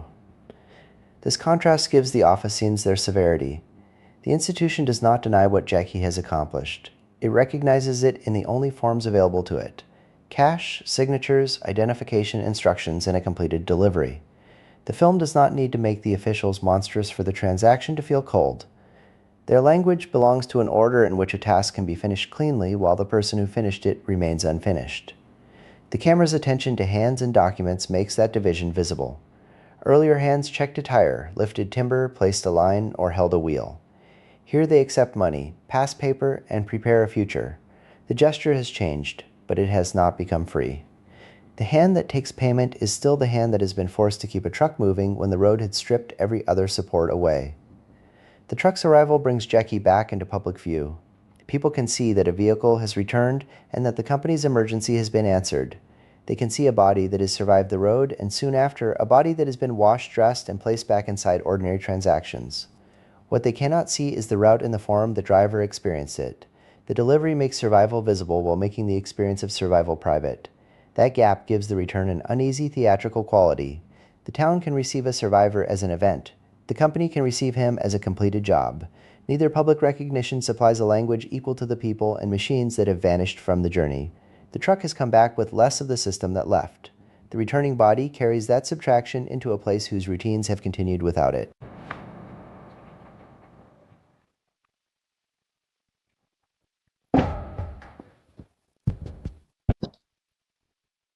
The changed clothes sharpen rather than soften the difference. They make Jackie legible to a social world that could not have accommodated the road's mud, blood, rain, and exhaustion. But the transformation is external and immediate. A clean shirt can alter how a person is seen. It cannot make the last miles belong to a past that has been settled. The film allows the visual renewal to be real without making it a cure. This is why the company office and cafe belong in the same final movement. One offers recognition through money and papers. The other offers recognition through gesture, music, and company. Both restore forms of ordinary life. Neither can restore the shared road that made Jackie an isolated survivor in the first place.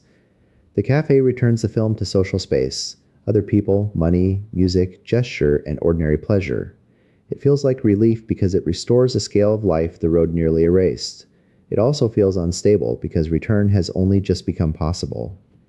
The dance is grace, delay, irony, exhaustion, and ordinary normality at once. Its force comes from the fact that the threat remains outside the room while the room briefly behaves as if the road has released its hold. The cafe changes the film's rhythm before it resolves its meaning. Other people occupy one space. Gestures repeat. Music carries across a room. Looking no longer means calculating where a wheel will land. After the road, that ordinary abundance of company becomes almost strange. The room reintroduces money, clothes, service, music, and a social gaze. None of them repairs the road. They make a different kind of life briefly available. A changed suit and a payment exchange say that the work has been recognized. The dance shows what that recognition feels like in public. Recognition is not absolution. The relief stays fragile because the cafe is the last social space before the suited men arrive. Its warmth does not erase the road. It makes the threat beyond the room more painful by giving Jackie a few minutes in which the road seems to have released him. The cafe gives Jackie a set of gestures that the road had made impossible. He can sit still without treating stillness as danger. He can touch someone without needing the touch to guide a wheel or pull a line. Music can fill the room without having to compete with rain, engine strain, or shouted instructions. The dance makes these ordinary freedoms visible through motion rather than explanation. That is why the scene can feel almost weightless and still remain tense. The dance does not cancel the body that has crossed the bridge, worked beside the tree, survived the loss of the other truck, and driven with Nilo dying beside it. It gives that body a different rhythm for a few minutes. The distance between the rhythms is what makes the relief painful. The film has used crowds before, but the earlier crowds were organized by pursuit, selection, labor, police, and disaster. This crowd is organized by music and social proximity. The difference makes Jackie seem briefly restored to a world in which he can be one person among others, rather than a fugitive, a driver, or a survivor. The arriving men threaten precisely that possibility. The dance has a quiet relation to the bridge. Both scenes ask Jackie to move through a space under the attention of other people. But the terms have reversed. On the bridge, movement is measured, cautious, and tied to the truck's unstable relation to the deck. A guide, a waiting partner, the river, and the cargo make every adjustment consequential. In the cafe, movement has no destination to reach and no machine to keep alive. It can answer music rather than terrain. That reversal gives the dance more force than a simple moment of romance. Jackie is still being watched, but the gaze no longer tells him where to place a wheel or whether the next movement will destroy the system around him. The other dancer does not function as a spotter. She does not need to read the road for him. The movement can be shared without becoming a task of survival. The contrast also makes the scene unstable. The bridge taught us that an apparently small movement can carry a catastrophic consequence when the conditions around it are hostile enough. The dance supplies a few minutes in which movement becomes graceful and purposeless again. Because the film has made that freedom so rare, it cannot feel entirely secure. The cafe is not an opposite world. It is a room in the same town, briefly giving the survivor a rhythm the road had made impossible. The arriving men cut across that rhythm before it can become a new life. Their appearance does not simply interrupt a dance number. It brings the first movement of the film back into the last room of the film. The road had given Jackie another kind of ordeal, but it had not dissolved the earlier pursuit. The final construction is therefore cruelly economical. A man who has crossed impossible terrain can still be made vulnerable by the ordinary act of being visible in a familiar place. Friedkin later said that the final sound is a truck backfire designed to resemble a gunshot. He also described the arriving gunmen and the armed town as deliberately unresolved. The ending gives us three pressures rather than one answer. Two suited men arrive, Jackie is elsewhere in his brief return to ordinary life, and a sound brings the possibility of violence back into the film. The backfire is powerful because it occupies the boundary between a mechanical sound and a gunshot. The road has trained us to hear trucks as sensitive instruments of danger. The last sound turns that training against the relief of the cafe. Something associated with labor and movement returns as the possible sound of pursuit. The film stops where completion, pursuit, sound, and consequence no longer converge into one answer. It does not confirm that Jackie is shot. It does not show the event that the final sound may suggest. It makes the possibility of an off-screen outcome audible and then refuses to give it a body. This difference between suspense and closure is the ending's lasting violence. Suspense asks what might happen next. Closure tells us enough about what has happened to give the earlier events a final meaning. Sorcerer supplies the first and restricts the second. Payment is real but not secure. Relief is visible but not durable. Survival has happened but has not become escape. The backfire gathers the film's two great systems of danger into one brief event. It is mechanically plausible because the film has taught us that a truck can give warning through sound. It is terrifying because the men who arrive in Porvenir make gunfire plausible as well. The sound belongs to both worlds without settling into either one. This is not a trick ending pasted onto the film's real subject. The road has always made hearing uncertain. Engines, rain, timber, cable, water, voices, machinery, and explosions have carried information without always revealing their cause. The final backfire turns that uncertainty into the last form of suspense. A sound is heard, its event remains outside the frame. The ending therefore returns to the first principle of the film. Consequence can arrive before explanation. The opening blast in Jerusalem asks what has happened and what it will cost. The final sound asks what may have happened and refuses to let the answer release the listener. The last images do not withhold everything. They give the viewer enough to construct a threat. The town has been re-entered. Jackie has become visible again, two strangers move through the same place, and the cafe's temporary enclosure cannot keep the wider world out forever. What the film refuses is the confirming action that would convert those elements into a solved plot. That refusal changes the function of the final sound. If the film showed a body weapon or completed attack, the backfire could be sorted afterward as a trick, a coincidence, or a grim joke. By stopping outside the event, the sound stays active. It reopens every mechanical noise the road has taught us to distrust, while allowing the possibility that an old act has finally found its consequence. The ambiguity is not a request for the audience to guess a single correct ending. It is a way of making certainty itself unavailable at the moment when a conventional story would normally provide it. Jackie has reached a room, received payment, dressed for another life, and begun to dance. None of those facts can guarantee the next few seconds. The ending does not cancel survival. It shows how little survival can promise. The most consequential action at the end is not an action performed by Jackie or the arriving men. It is the cutaway. A conventional crime story could follow the suited figures into the cafe, reveal their purpose, and turn the whole journey into a final accounting. A conventional survival story could hold on the dance long enough to make the reward feel secure. This film does neither.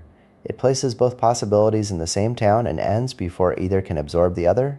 That cut does not make the film vague. It is precise about the information it keeps. Jackie has returned. Paid work has been completed. A temporary social life has opened, and a danger from before the road may have entered the same space.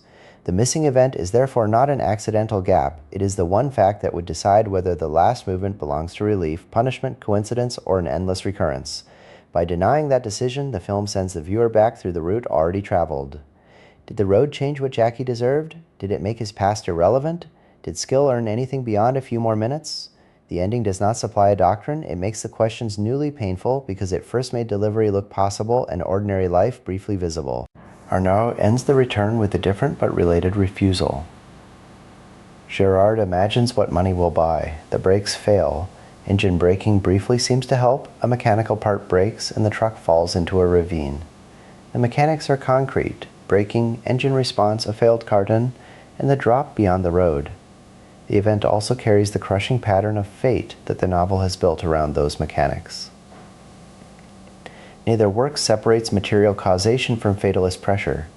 A machine fails for material reasons. The timing of that failure can still feel designed by a world that has offered survival only long enough to make its withdrawal hurt. Arnaud and Sorcerer share the journey's basic cruelty but refuse to make return into a reward. Arnaud gives the explicit mechanical catastrophe. Sorcerer stops before it can name Jackie's outcome. In both cases, money is real and home is still missing. The wage can complete a contract without restoring the life that made the contract necessary. Green later described a shared belief that competent or heroic action should not guarantee success. Nature is indifferent, and heroism cannot be defined only by winning. The ending gives that idea its most severe form. Competence gets the truck through. It does not purchase release from the past. The film refuses the promise that ordeal earns redemption. It makes effort, skill, and survival matter intensely, then denies that any of them has signed a contract for reward. Arrival is not escape. Sorcerer is not saying that nothing matters, that fate always wins, or that survival is meaningless. It stages situations in which careful action matters locally and still fails to create a guarantee. Courage, skill, labor, luck, institutions, and violence coexist without forming a reward system. Chance and mortality, wage and machinery, the final drive's fractured images, and the threat outside the cafe all remain active at once. The film's ending endures because none of those layers is allowed to make the others irrelevant. The word arrival can mislead because it sounds final. A vehicle reaches a place. The cargo reaches the fire. A man reaches a town. These are achievements, and the film does not make them unreal. To say that the ending remains uncertain is not to pretend that nothing has been accomplished, the route has been crossed, the work has been done. Jackie has survived long enough to be seen, paid, washed, dressed, and welcomed into a room where another life briefly appears possible. The severity of the ending comes from allowing all of that to count while refusing to let it count as a complete answer. The truck has delivered an emergency solution, not a cure for the conditions that produced the job. The company has received the thing it needed from the drivers, but it has not received the deaths, exhaustion, memories, and narrowed world that the job required. Jackie has received money and a possible future, but money cannot alter the fact that he remains visible to the consequences that sent him away in the first place. This is where the film's material and fatalist languages meet without becoming the same language. The material account is everywhere. An oil fire needs cargo. Trucks need to be rebuilt. Roads resist vehicles. A second truck is destroyed. A passenger is wounded. A surviving driver finishes the delivery, and a company pays. Nothing in this chain needs a supernatural force in order to be devastating. Institutions, machines, terrain, violence, and human choices are enough. Yet the accumulation creates a pressure that people may reasonably call fate. The men keep finding a way through one problem, only to discover that passage has changed the shape of the next one. A dangerous job becomes possible. A bridge is crossed. A tree is cleared. An escape is made. A delivery succeeds. Each event offers a local release and then withholds the larger release that ordinary narrative logic would promise. The word fate names the pattern of that withholding. It should not erase the material causes that make the pattern visible. The ending becomes most interesting when it keeps both readings in motion. If the whole film is only fate, then the company, the road, the cargo, the police, the guns, and the damaged machinery become decorations around an abstract lesson. If it is only logistics, then the peculiar force of the final return, the sense that a past action can find a man after he has crossed the impossible route, becomes difficult to name. Sorcerer holds the practical and the fated together because a person can be trapped by systems that work through ordinary objects and decisions. The payment scene makes an important distinction between a reward and a world. A reward is an object or transaction that acknowledges a completed task. A world is the set of conditions in which that acknowledgement can become a life. The money is a reward. The clean clothes, room, address, music, and dance suggest a world. The final movement shows how little the first can guarantee about the second. This distinction has been prepared from the beginning. Every prologue begins with a world that appears to contain stable roles. Militant, financier, criminal, hired muscle, citizen, fugitive. Each role is overturned by an event that makes departure necessary. Porvenir offers a thinner world made of temporary work, aliases, debts, papers, and rumors. The job appears because a company can offer a reward large enough to make departure imaginable. The road then makes the reward irrelevant for long stretches at a time. By the return, the money can resume its social function, but the earlier worlds have not simply reassembled. The cafe is therefore not an ironic trick in which happiness was impossible from the start. It is a real glimpse of a world. Other people share a room. Music gives time a shape. Bodies move without managing a machine, and a man can be seen as a partner in a dance rather than as a driver or a fugitive. Its fragility is exactly what makes it matter. If the room meant nothing, the arrival of the suited men would have no power. The final sound does not wipe that room from the film. It changes how long the room can be believed. A backfire can be nothing more than a backfire. It can also sound like the violence the film has taught us to expect. The unresolved sound gives the scene a future without delivering that future as an image. The dance remains real, its security does not. There are at least 3 endings operating at once. The industrial story ends when the cargo reaches its destination. The survival story ends when Jackie appears to return from the road. The fugitive story refuses to end when the men from his past enter the town. These movements do not resolve in the same place or at the same time, which is why the last minutes have such unusual tension. The industrial ending is the most impersonal. A company emergency has been answered. It can be summarized in a report, a payment, an office exchange, and a truck that has arrived. The survival ending is more intimate, but equally incomplete. Jackie has done what seemed impossible, but survival has reduced rather than restored his world. The fugitive ending is the one the film leaves open. It returns us to a causality that predates the road and asks whether a prolonged ordeal can interrupt an earlier debt. Keeping the three endings separate prevents two common distortions. The first is to make the delivery meaningless because danger may still be waiting. It is not meaningless. The job has altered the town, the company, and the body that performed it. The second is to make the payment a redemption because it recognizes the work. It is not redemption. It does not alter the past, restore the dead, or secure a future. The ending is not cynical because it refuses reward. It is exact about what rewards can and cannot do. The final cut is therefore less a puzzle than a form of ethical pressure. It asks the viewer to remain with two facts that a cleaner ending would separate. Effort deserves recognition, and recognition cannot undo exposure. A person can have acted bravely, skillfully, and successfully while still being vulnerable to the world that made such action necessary. From its dispersed prologues to one truck on one last road, Sorcerer keeps returning to the same condition. People act inside systems they can neither see in full nor leave by will alone.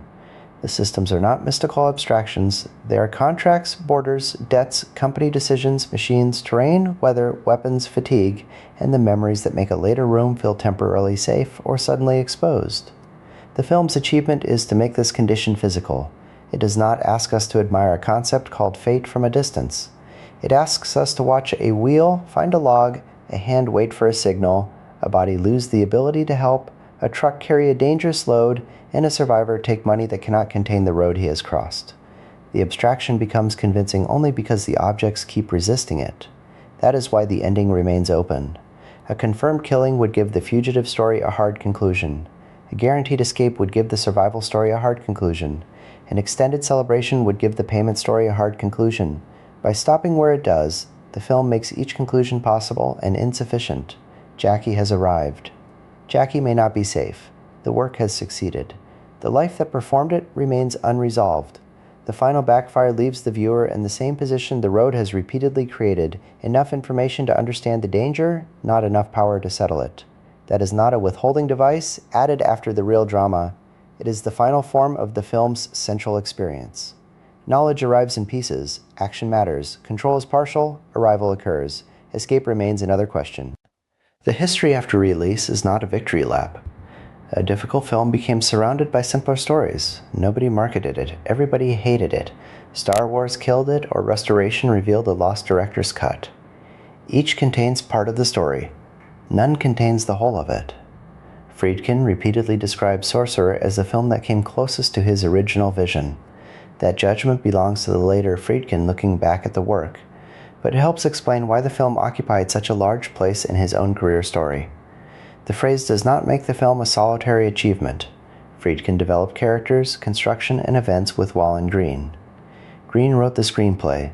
The finished work carries the labor of performers, designers, camera crews, editors, sound people, musicians, effects workers, and the people who made its locations possible. A strong directorial vision can organize that labor without replacing it. The budget is usually offered as one moral fact. The film costs too much. Records give several figures with several scopes. Period reports range through roughly $17 to $23 million, with possible meanings that include production cost, negative cost, interest, overhead, and rounded press estimate. The conclusion is less satisfying but more useful. Even the lowest documented period estimate greatly exceeds the cleanest 1977 rental figure. Commercial failure can be established without pretending to know final accounting down to $1. There is a second distinction to keep in view. Cost explains why a disappointing return registered as a serious failure for the companies involved. It does not by itself explain why audiences did or did not buy tickets. A film can be expensive and popular. A film can be cheap and ignored. In this case, the high reported cost made the required level of success unusually high. It turned a release problem into a larger financial problem. That is different from saying the cost caused the release problem. The budget did more than increase financial risk. It changed the language available to anyone judging the film. A modest thriller can be slow, severe, or strange without every pause becoming evidence of waste. Once the reported cost climbs above $17 million, the same choices become an argument about entitlement. The 4 prologues are no longer only a structural decision. They are expensive minutes before the trucks arrive. The bridge is no longer only a sequence, it is the visible answer to the question of where the money went. The locations, weather, machinery, and scale of the production become inseparable from the reviewer's judgment of Friedkin. That pressure appears on both sides of the reception. A critic who feels no connection to the drivers can see the physical labor as enlargement without purpose. A critic who accepts the film's refusal of easy intimacy can see the same labor as the form of the argument. In either case, cost changes the burden of proof. Every difficult choice must appear to justify not only itself, but the size of the production behind it. This is how a financial fact becomes an aesthetic accusation. The production was expensive. The film failed to return that expense in its first North American cycle. Neither fact proves that the images are indulgent. That judgment still has to be made inside the images, in the duration of the prologues, the organization of the bridge, the time spent on preparation, and the refusal to convert survival into triumph. Domestic disastrous be made inside the images, in the duration of the prologues, the organization of the bridge, the time spent on preparation, and the refusal to convert survival into triumph.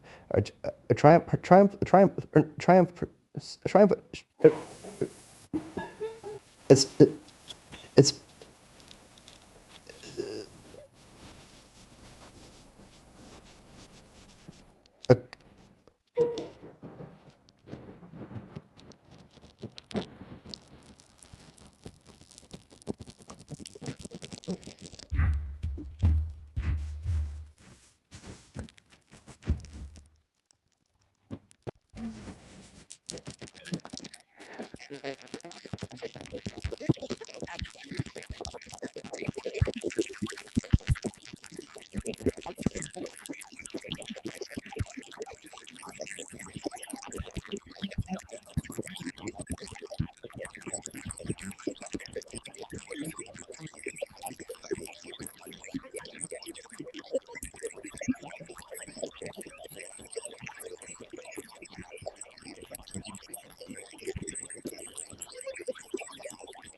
There is a useful distinction between a campaign's volume and its proposition. The documented Eastern campaign was not invisible. Trailers, radio, retail participation, record store and disco connections, direct mail, newspaper advertising, and New York giveaways all establish activity. Yet each element could make a slightly different promise. A title with supernatural associations, a bridge image promising danger, the name of the director of The Exorcist, and a Tangerine Dream tie-in do not automatically resolve into one sentence about what the film feels like. The absence of advanced press screenings adds another complication. A broad opening without previews could not circulate glowing notices before the first weekend. It also kept hostile criticism from organizing a negative frame in advance. The result was an expensive, wide release arriving before either kind of judgment had time to shape expectations. The campaign's pieces are easier to understand one at a time. The bridge image offers an ordeal. A truck on an impossible surface, rain, height, and the possibility of a fall. Friedkin's name offers another promise. After The French Connection and The Exorcist, it advertises force, danger, and the authority of a director who had become a public figure. Tangerine Dream offers a third identity, one tied to electronic music, record shops, radio, and nightlife. Then the title supplies a fourth. To someone who has not seen the name painted on a truck, Sorcerer can sound supernatural. None of these signals is false. The bridge is the film's great ordeal. Friedkin's control is central to its design. Tangerine Dream shapes its atmosphere. Sorcerer is the name of one of the 2 trucks. The problem is that accuracy at the level of each piece does not create clarity at the level of the whole. The campaign can honestly advertise 4 aspects of the film and still leave an audience unsure whether it is being offered horror, an action spectacular, an art film ordeal, or a soundtrack-led event. That uncertainty meets a film which withholds its own easy explanation. The truck called Sorcerer does not appear until well into the running time. The 4 opening stories do not immediately announce the wages, the cargo, or the road. The title only becomes literal after the audience has already had to decide what kind of experience it is. Watching marketing normally reduces that delay by giving the viewer a stable expectation. Here the campaign repeated the film's instability outside the theater. Star Wars opened nationally on 24th of May 1977. Sorcerer opened nationally on 24th of June, that is 30 days, not the 1-week interval later accounts sometimes imply. The correction does not make Star Wars irrelevant. It was an extraordinary commercial event, and contemporary accounts and later memories place it in the environment Sorcerer entered. But one film causation cannot account for campaign, title, cost, delayed identification, divided reviews, and international circulation at once. Star Wars was a major context and a major factor, but it did not by itself cause Sorcerer's failure. Friedkin's later shorthand for an audience shift is revealing even where his recalled dates were not exact. The dates matter because they improve the story rather than diminish it. Star Wars opened on 25th of May, Sorcerer opened on 24th of June, then occupied the Chinese theater from 24th to that of August. Star Wars returned there on the 5th of August. The famous theater anecdote is therefore neither a simple lie nor a sufficient explanation. It has a real venue-level sequence underneath it, but later versions compress a month of national release into a week and a booked 6-week run into a near-immediate eviction. The 6-week booking does not prove that Sorcerer thrived. A contemporary account of the return called the vacancy, a consequence of Sorcerer having bombed out, and a contracted engagement can continue while demand falls.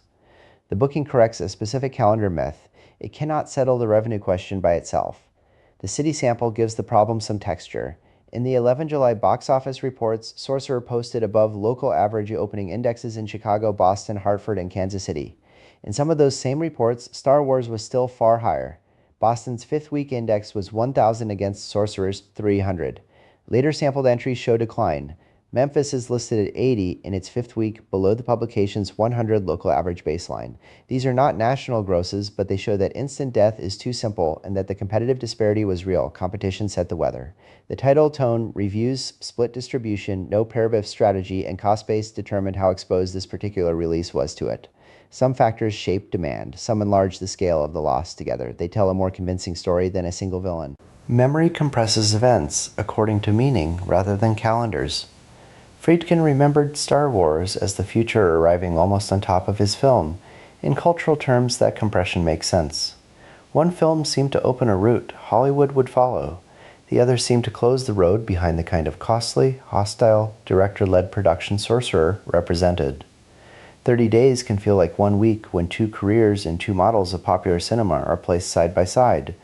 But the calendar changes the causal story. Sorcerer was not prevented from opening. It received hundreds of theaters, a broad campaign in Paramount's territory, and a prestigious 6-week booking at the Chinese. In several cities, its opening index was above the local norm. The failure was not that the film vanished before anyone could encounter it. The failure was that a substantial launch did not develop the demand required by its cost. While Star Wars continued to draw audiences at a scale that made almost every comparison brutal. The compressed memory survives because it gives the disappointment a visible enemy. It turns overlapping market conditions into a duel and converts an untidy release history into one decisive night. The exact dates do not remove the force of Friedkin's memory. They reveal what that memory is doing, describing a perceived change in the culture by shrinking a month into a collision. The cleanest period number is not ticket gross. Variety reported 5,942,173 in 1977 U.S.-Canada distributor rentals. Rentals accrue to distributors. They are neither total receipts nor worldwide revenue. The distinction is worth slowing down for because a misleading number has shaped the film's reputation. A rental is the distributor's share under exhibition terms. A gross is the money paid at the box office before that split. Neither label tells us the same thing as a final profit and loss statement, which would also need distribution costs, interest, overhead, international settlements, and later revenue. Turning the rental into worldwide gross makes the loss look more precise than our record permits. The temptation to calculate is understandable. A reported production range and a period rental figure sit next to each other and invite a verdict. But the correct comparison is modest. The return we can document for the 1977 US-Canada cycle was far below even the low end of reported production cost estimates. That establishes a serious shortfall in one defined market and period. It does not produce an audited worldwide deficit, and it does not tell us precisely what a studio needed from every later territory to break even. Some reviewers admired the physical filmmaking while finding the characters remote or the construction excessive. Others valued the same severity and force. The first response was sharply divided. Universally panned is wrong, but so is the later cult story of immediate critical love. The disagreement is more useful as a map than a score. The unfavorable notices do not all dislike the same thing. Some object to the long prelude before the journey, some to the men as objects of identification, some to the relation with Clouzot, and some to the conspicuous scale of Friedkin's production. Favorable notices can value the same severity, pressure, and physical craft that hostile notices treat as oppressive. The disagreement is not noise around a single obvious film. It is part of the film's original public meaning. This keeps reception tied to the object under discussion. The history is not an appendix in which a later canon announces that difficult form was secretly easy all along. It asks how an expensive 1977 release asked an audience to wait through 4 separate prologues, accept moral opacity, follow a long procedure of labor, and then endure an unresolved ending. Some critics found that demand extraordinary. Others rejected it. That demand is visible before either reaction is interpreted. The sharpest disagreement begins before Porvenir. Several hostile reviews treated the 4 prologues as time spent postponing the real film. The men arrive with crimes, names, and immediate pressures, but without the kind of intimate explanation that would convert information into affection. For those critics, the structure delayed the journey without earning emotional investment. Byron Baker read the same severity as part of an uncompromising design. The disagreement was not about whether the prologues were long, it was about what character knowledge should purchase. Clouzot's The Wages of Fear supplied another test. Gary Arnold, Andrew Sarris, John Marlowe, Robert Cumbo, and The Voice all used the earlier film as a demanding measure. Their comparisons often turn on economy and human attachment as much as suspense. If Clouzot's drivers seem more socially connected before the journey, then Friedkin's fugitives can appear reduced to functions inside an enormous machine. But that reduction is also one of Sorcerer's deliberate effects. Porvenir knows the men as papers, wages, bodies, and replaceable labor. A criticism of thin identification can therefore describe the film accurately, while disagreeing with what the film does with that thinness. Physical craft produced the same split. Richard Schickel could admire shooting and editing while remaining disappointed by the whole. The Voice could praise the bridge's brutal suspense and still conclude that the film lacked the earlier version's human complexity. Favorable critics did not discover different trucks or a different bridge. They assigned a different value to pressure. Jack Kroll, Roger Ebert, and Baker found power in the relentlessness that others experienced as emotional distance. Penelope Gilliatt's response makes a simple tally even less useful. Her reading turns toward industrial disposability, men used by an oil company system whose material needs exceed their individual value. That emphasis neither erases her objections to the title and the delayed journey, nor resolves into a clean recommendation. It shows that a review can be most valuable when it identifies a structure in the film rather than issuing a verdict on whether the structure is pleasant. The first reception, therefore, contains many of the arguments that still surround the film. Are the prologues excessive or essential? Are the drivers underwritten or deliberately stripped of protection? Does production scale crush human meaning or make disposability visible? Is comparison with Clouzot the necessary standard, or a demand that Friedkin repeat a different film? Reappraisal did not invent these questions. It changed which answers became dominant. The numbers in the surviving review set lean unfavorable: 8 unfavorable, 2 mixed or indeterminate, and 3 favorable. But those 13 notices are not the whole American press, and the favorable responses are not late corrections. Baker's strong review appeared on 27th. Kroll followed in early July. Ebert awarded 4 stars later that month and placed the film 9th on his list for 1977. Admiration was present during the failure, not created decades later. A contemporary box office digest complicates the picture further. Its compressed ratings marked its own review and The Hollywood Reporter as very good, and Variety and Parents Magazine as good. Those symbols cannot recover the nuance of 4 reviews, and the positive label for Variety sits awkwardly beside the mixed, emotionally distant language preserved elsewhere. but the digest proves that the best-known attacks did not exhaust the contemporary response. The later legend needed a clean reversal. Critics rejected the film, audiences stayed away, and history eventually corrected them both. The real movement is less dramatic. A minority recognized the film immediately. Access then became difficult. The title continued to misdirect. Shorter versions altered the structure, and later screenings gave the existing admiration more places to gather. The film's return was not the discovery of an object nobody had understood. It was the expansion of an argument that began in 1977. Bud Smith recalled that CIC commissioned an international recut which moved the prologues into flashbacks during the journey, and that Friedkin opposed it. The story of that version is untidy. Friedkin spoke of 29 minutes removed. A later Los Angeles Times report gave 48. Another reconstruction describes an approximately 92-minute version that cut or redistributed the prologues, reordered scenes, and used alternate material. Those accounts describe versions rather than one simple shorter film. Different territories, work prints, runtimes, and recollections produce different histories of the same release. What matters most is the change in dramatic order. Put the prologues first and the road becomes the convergence of 4 already damaged lives. Move them into flashbacks and the road begins as a mystery, with revelation arriving after danger has begun. The international titles make the distance visible.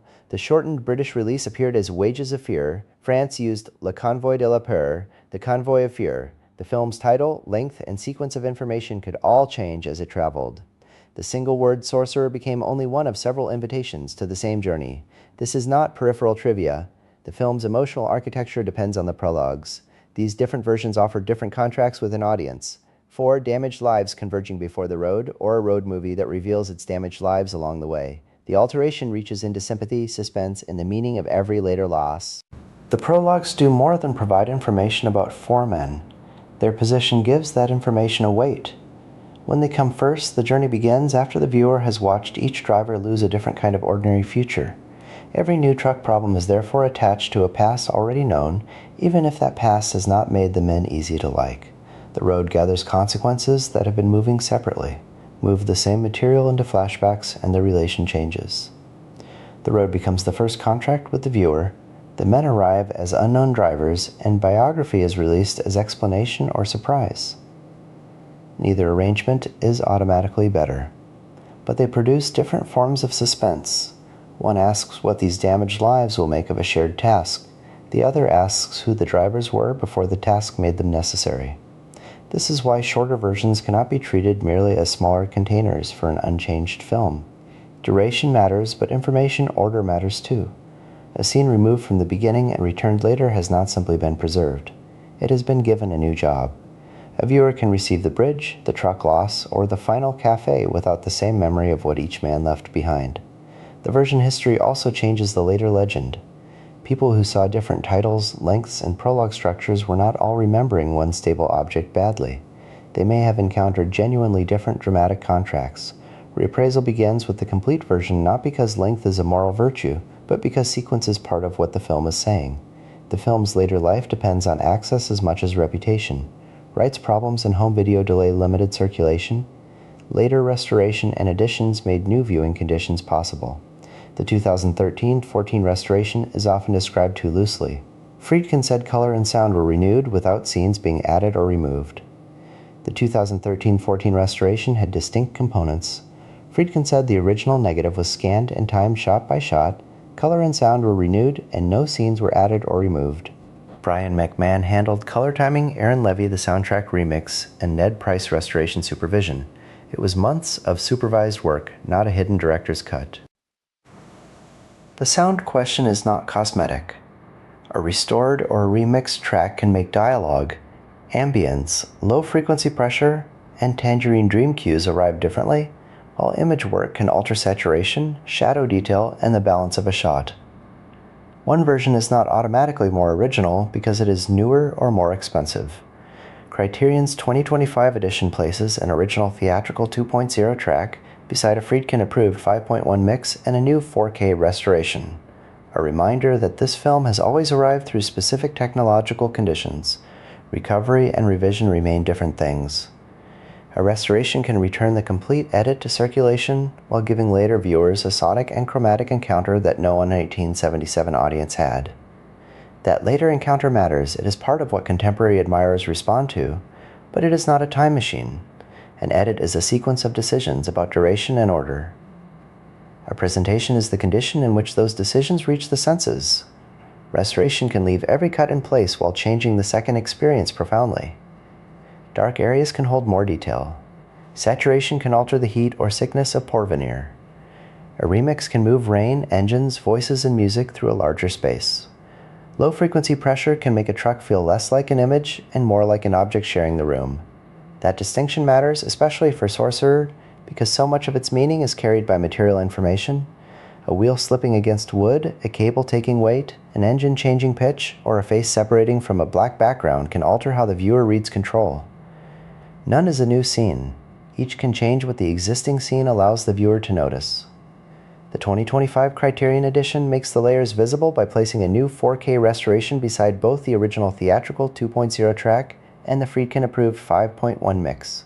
It does not offer one neutral window onto 1977. It offers choices among historically different encounters with the same 121 money structure. The complete edit has returned, but there is no presentation without a date, a technology, and a chain of decisions. That is why restoration belongs inside the film's afterlife rather than outside it as technical housekeeping. It helped make the film newly available, newly legible, and newly physical. It also gave later admiration an object whose sound and image were partly shaped by later work.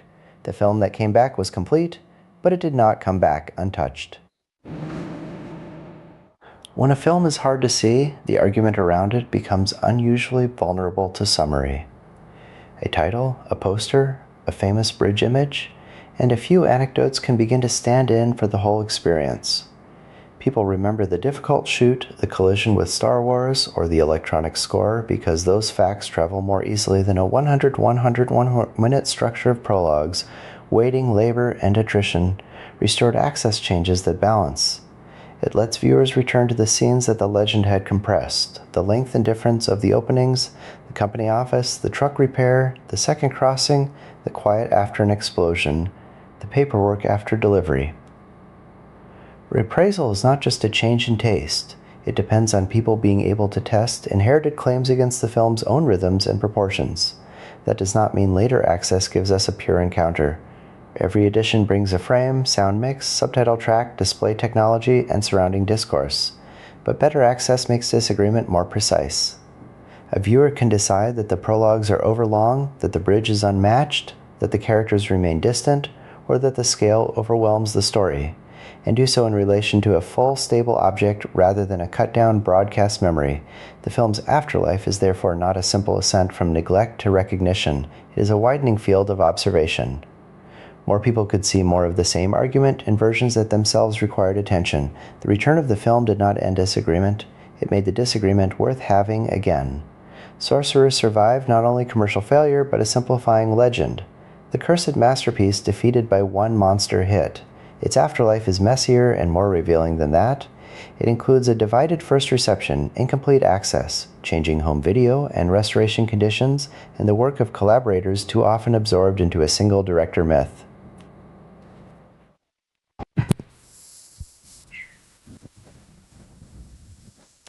The film came back because it kept resisting the stories meant to close it.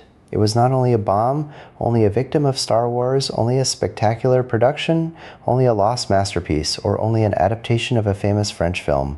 Each label catches a pressure around Sorcerer and misses the system of pressures inside it. That system is what makes the film durable. The prologues make sympathy difficult before the road makes cooperation necessary.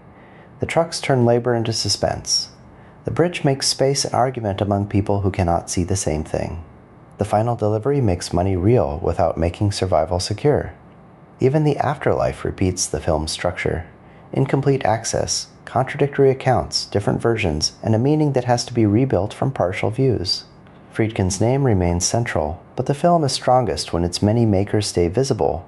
Walon Green's script, John Box's spaces, Mark Johnson's production work, Bud Smith's editing and visual effects memory, Tangerine Dream score, Roy Scheider's body inside the final drive, and the labor of people whose names rarely survive the legend. Sorcerer is a film about men trying to coordinate under impossible pressure. It is also a film made by coordination, unequal, hazardous, brilliant, and incomplete. That is the version of the film worth carrying forward. not a monument protected from argument, but an object that rewards more exact arguments about a title that changed the invitation, a road built from different places, a score shaped before picture, an image made from practical and optical work, a release history with several causes, and an ending that refuses to settle the value of survival. These material decisions keep the film available for disagreement rather than closing it into a monument. Its real achievement is not that it answers every question, it is that it keeps generating better ones.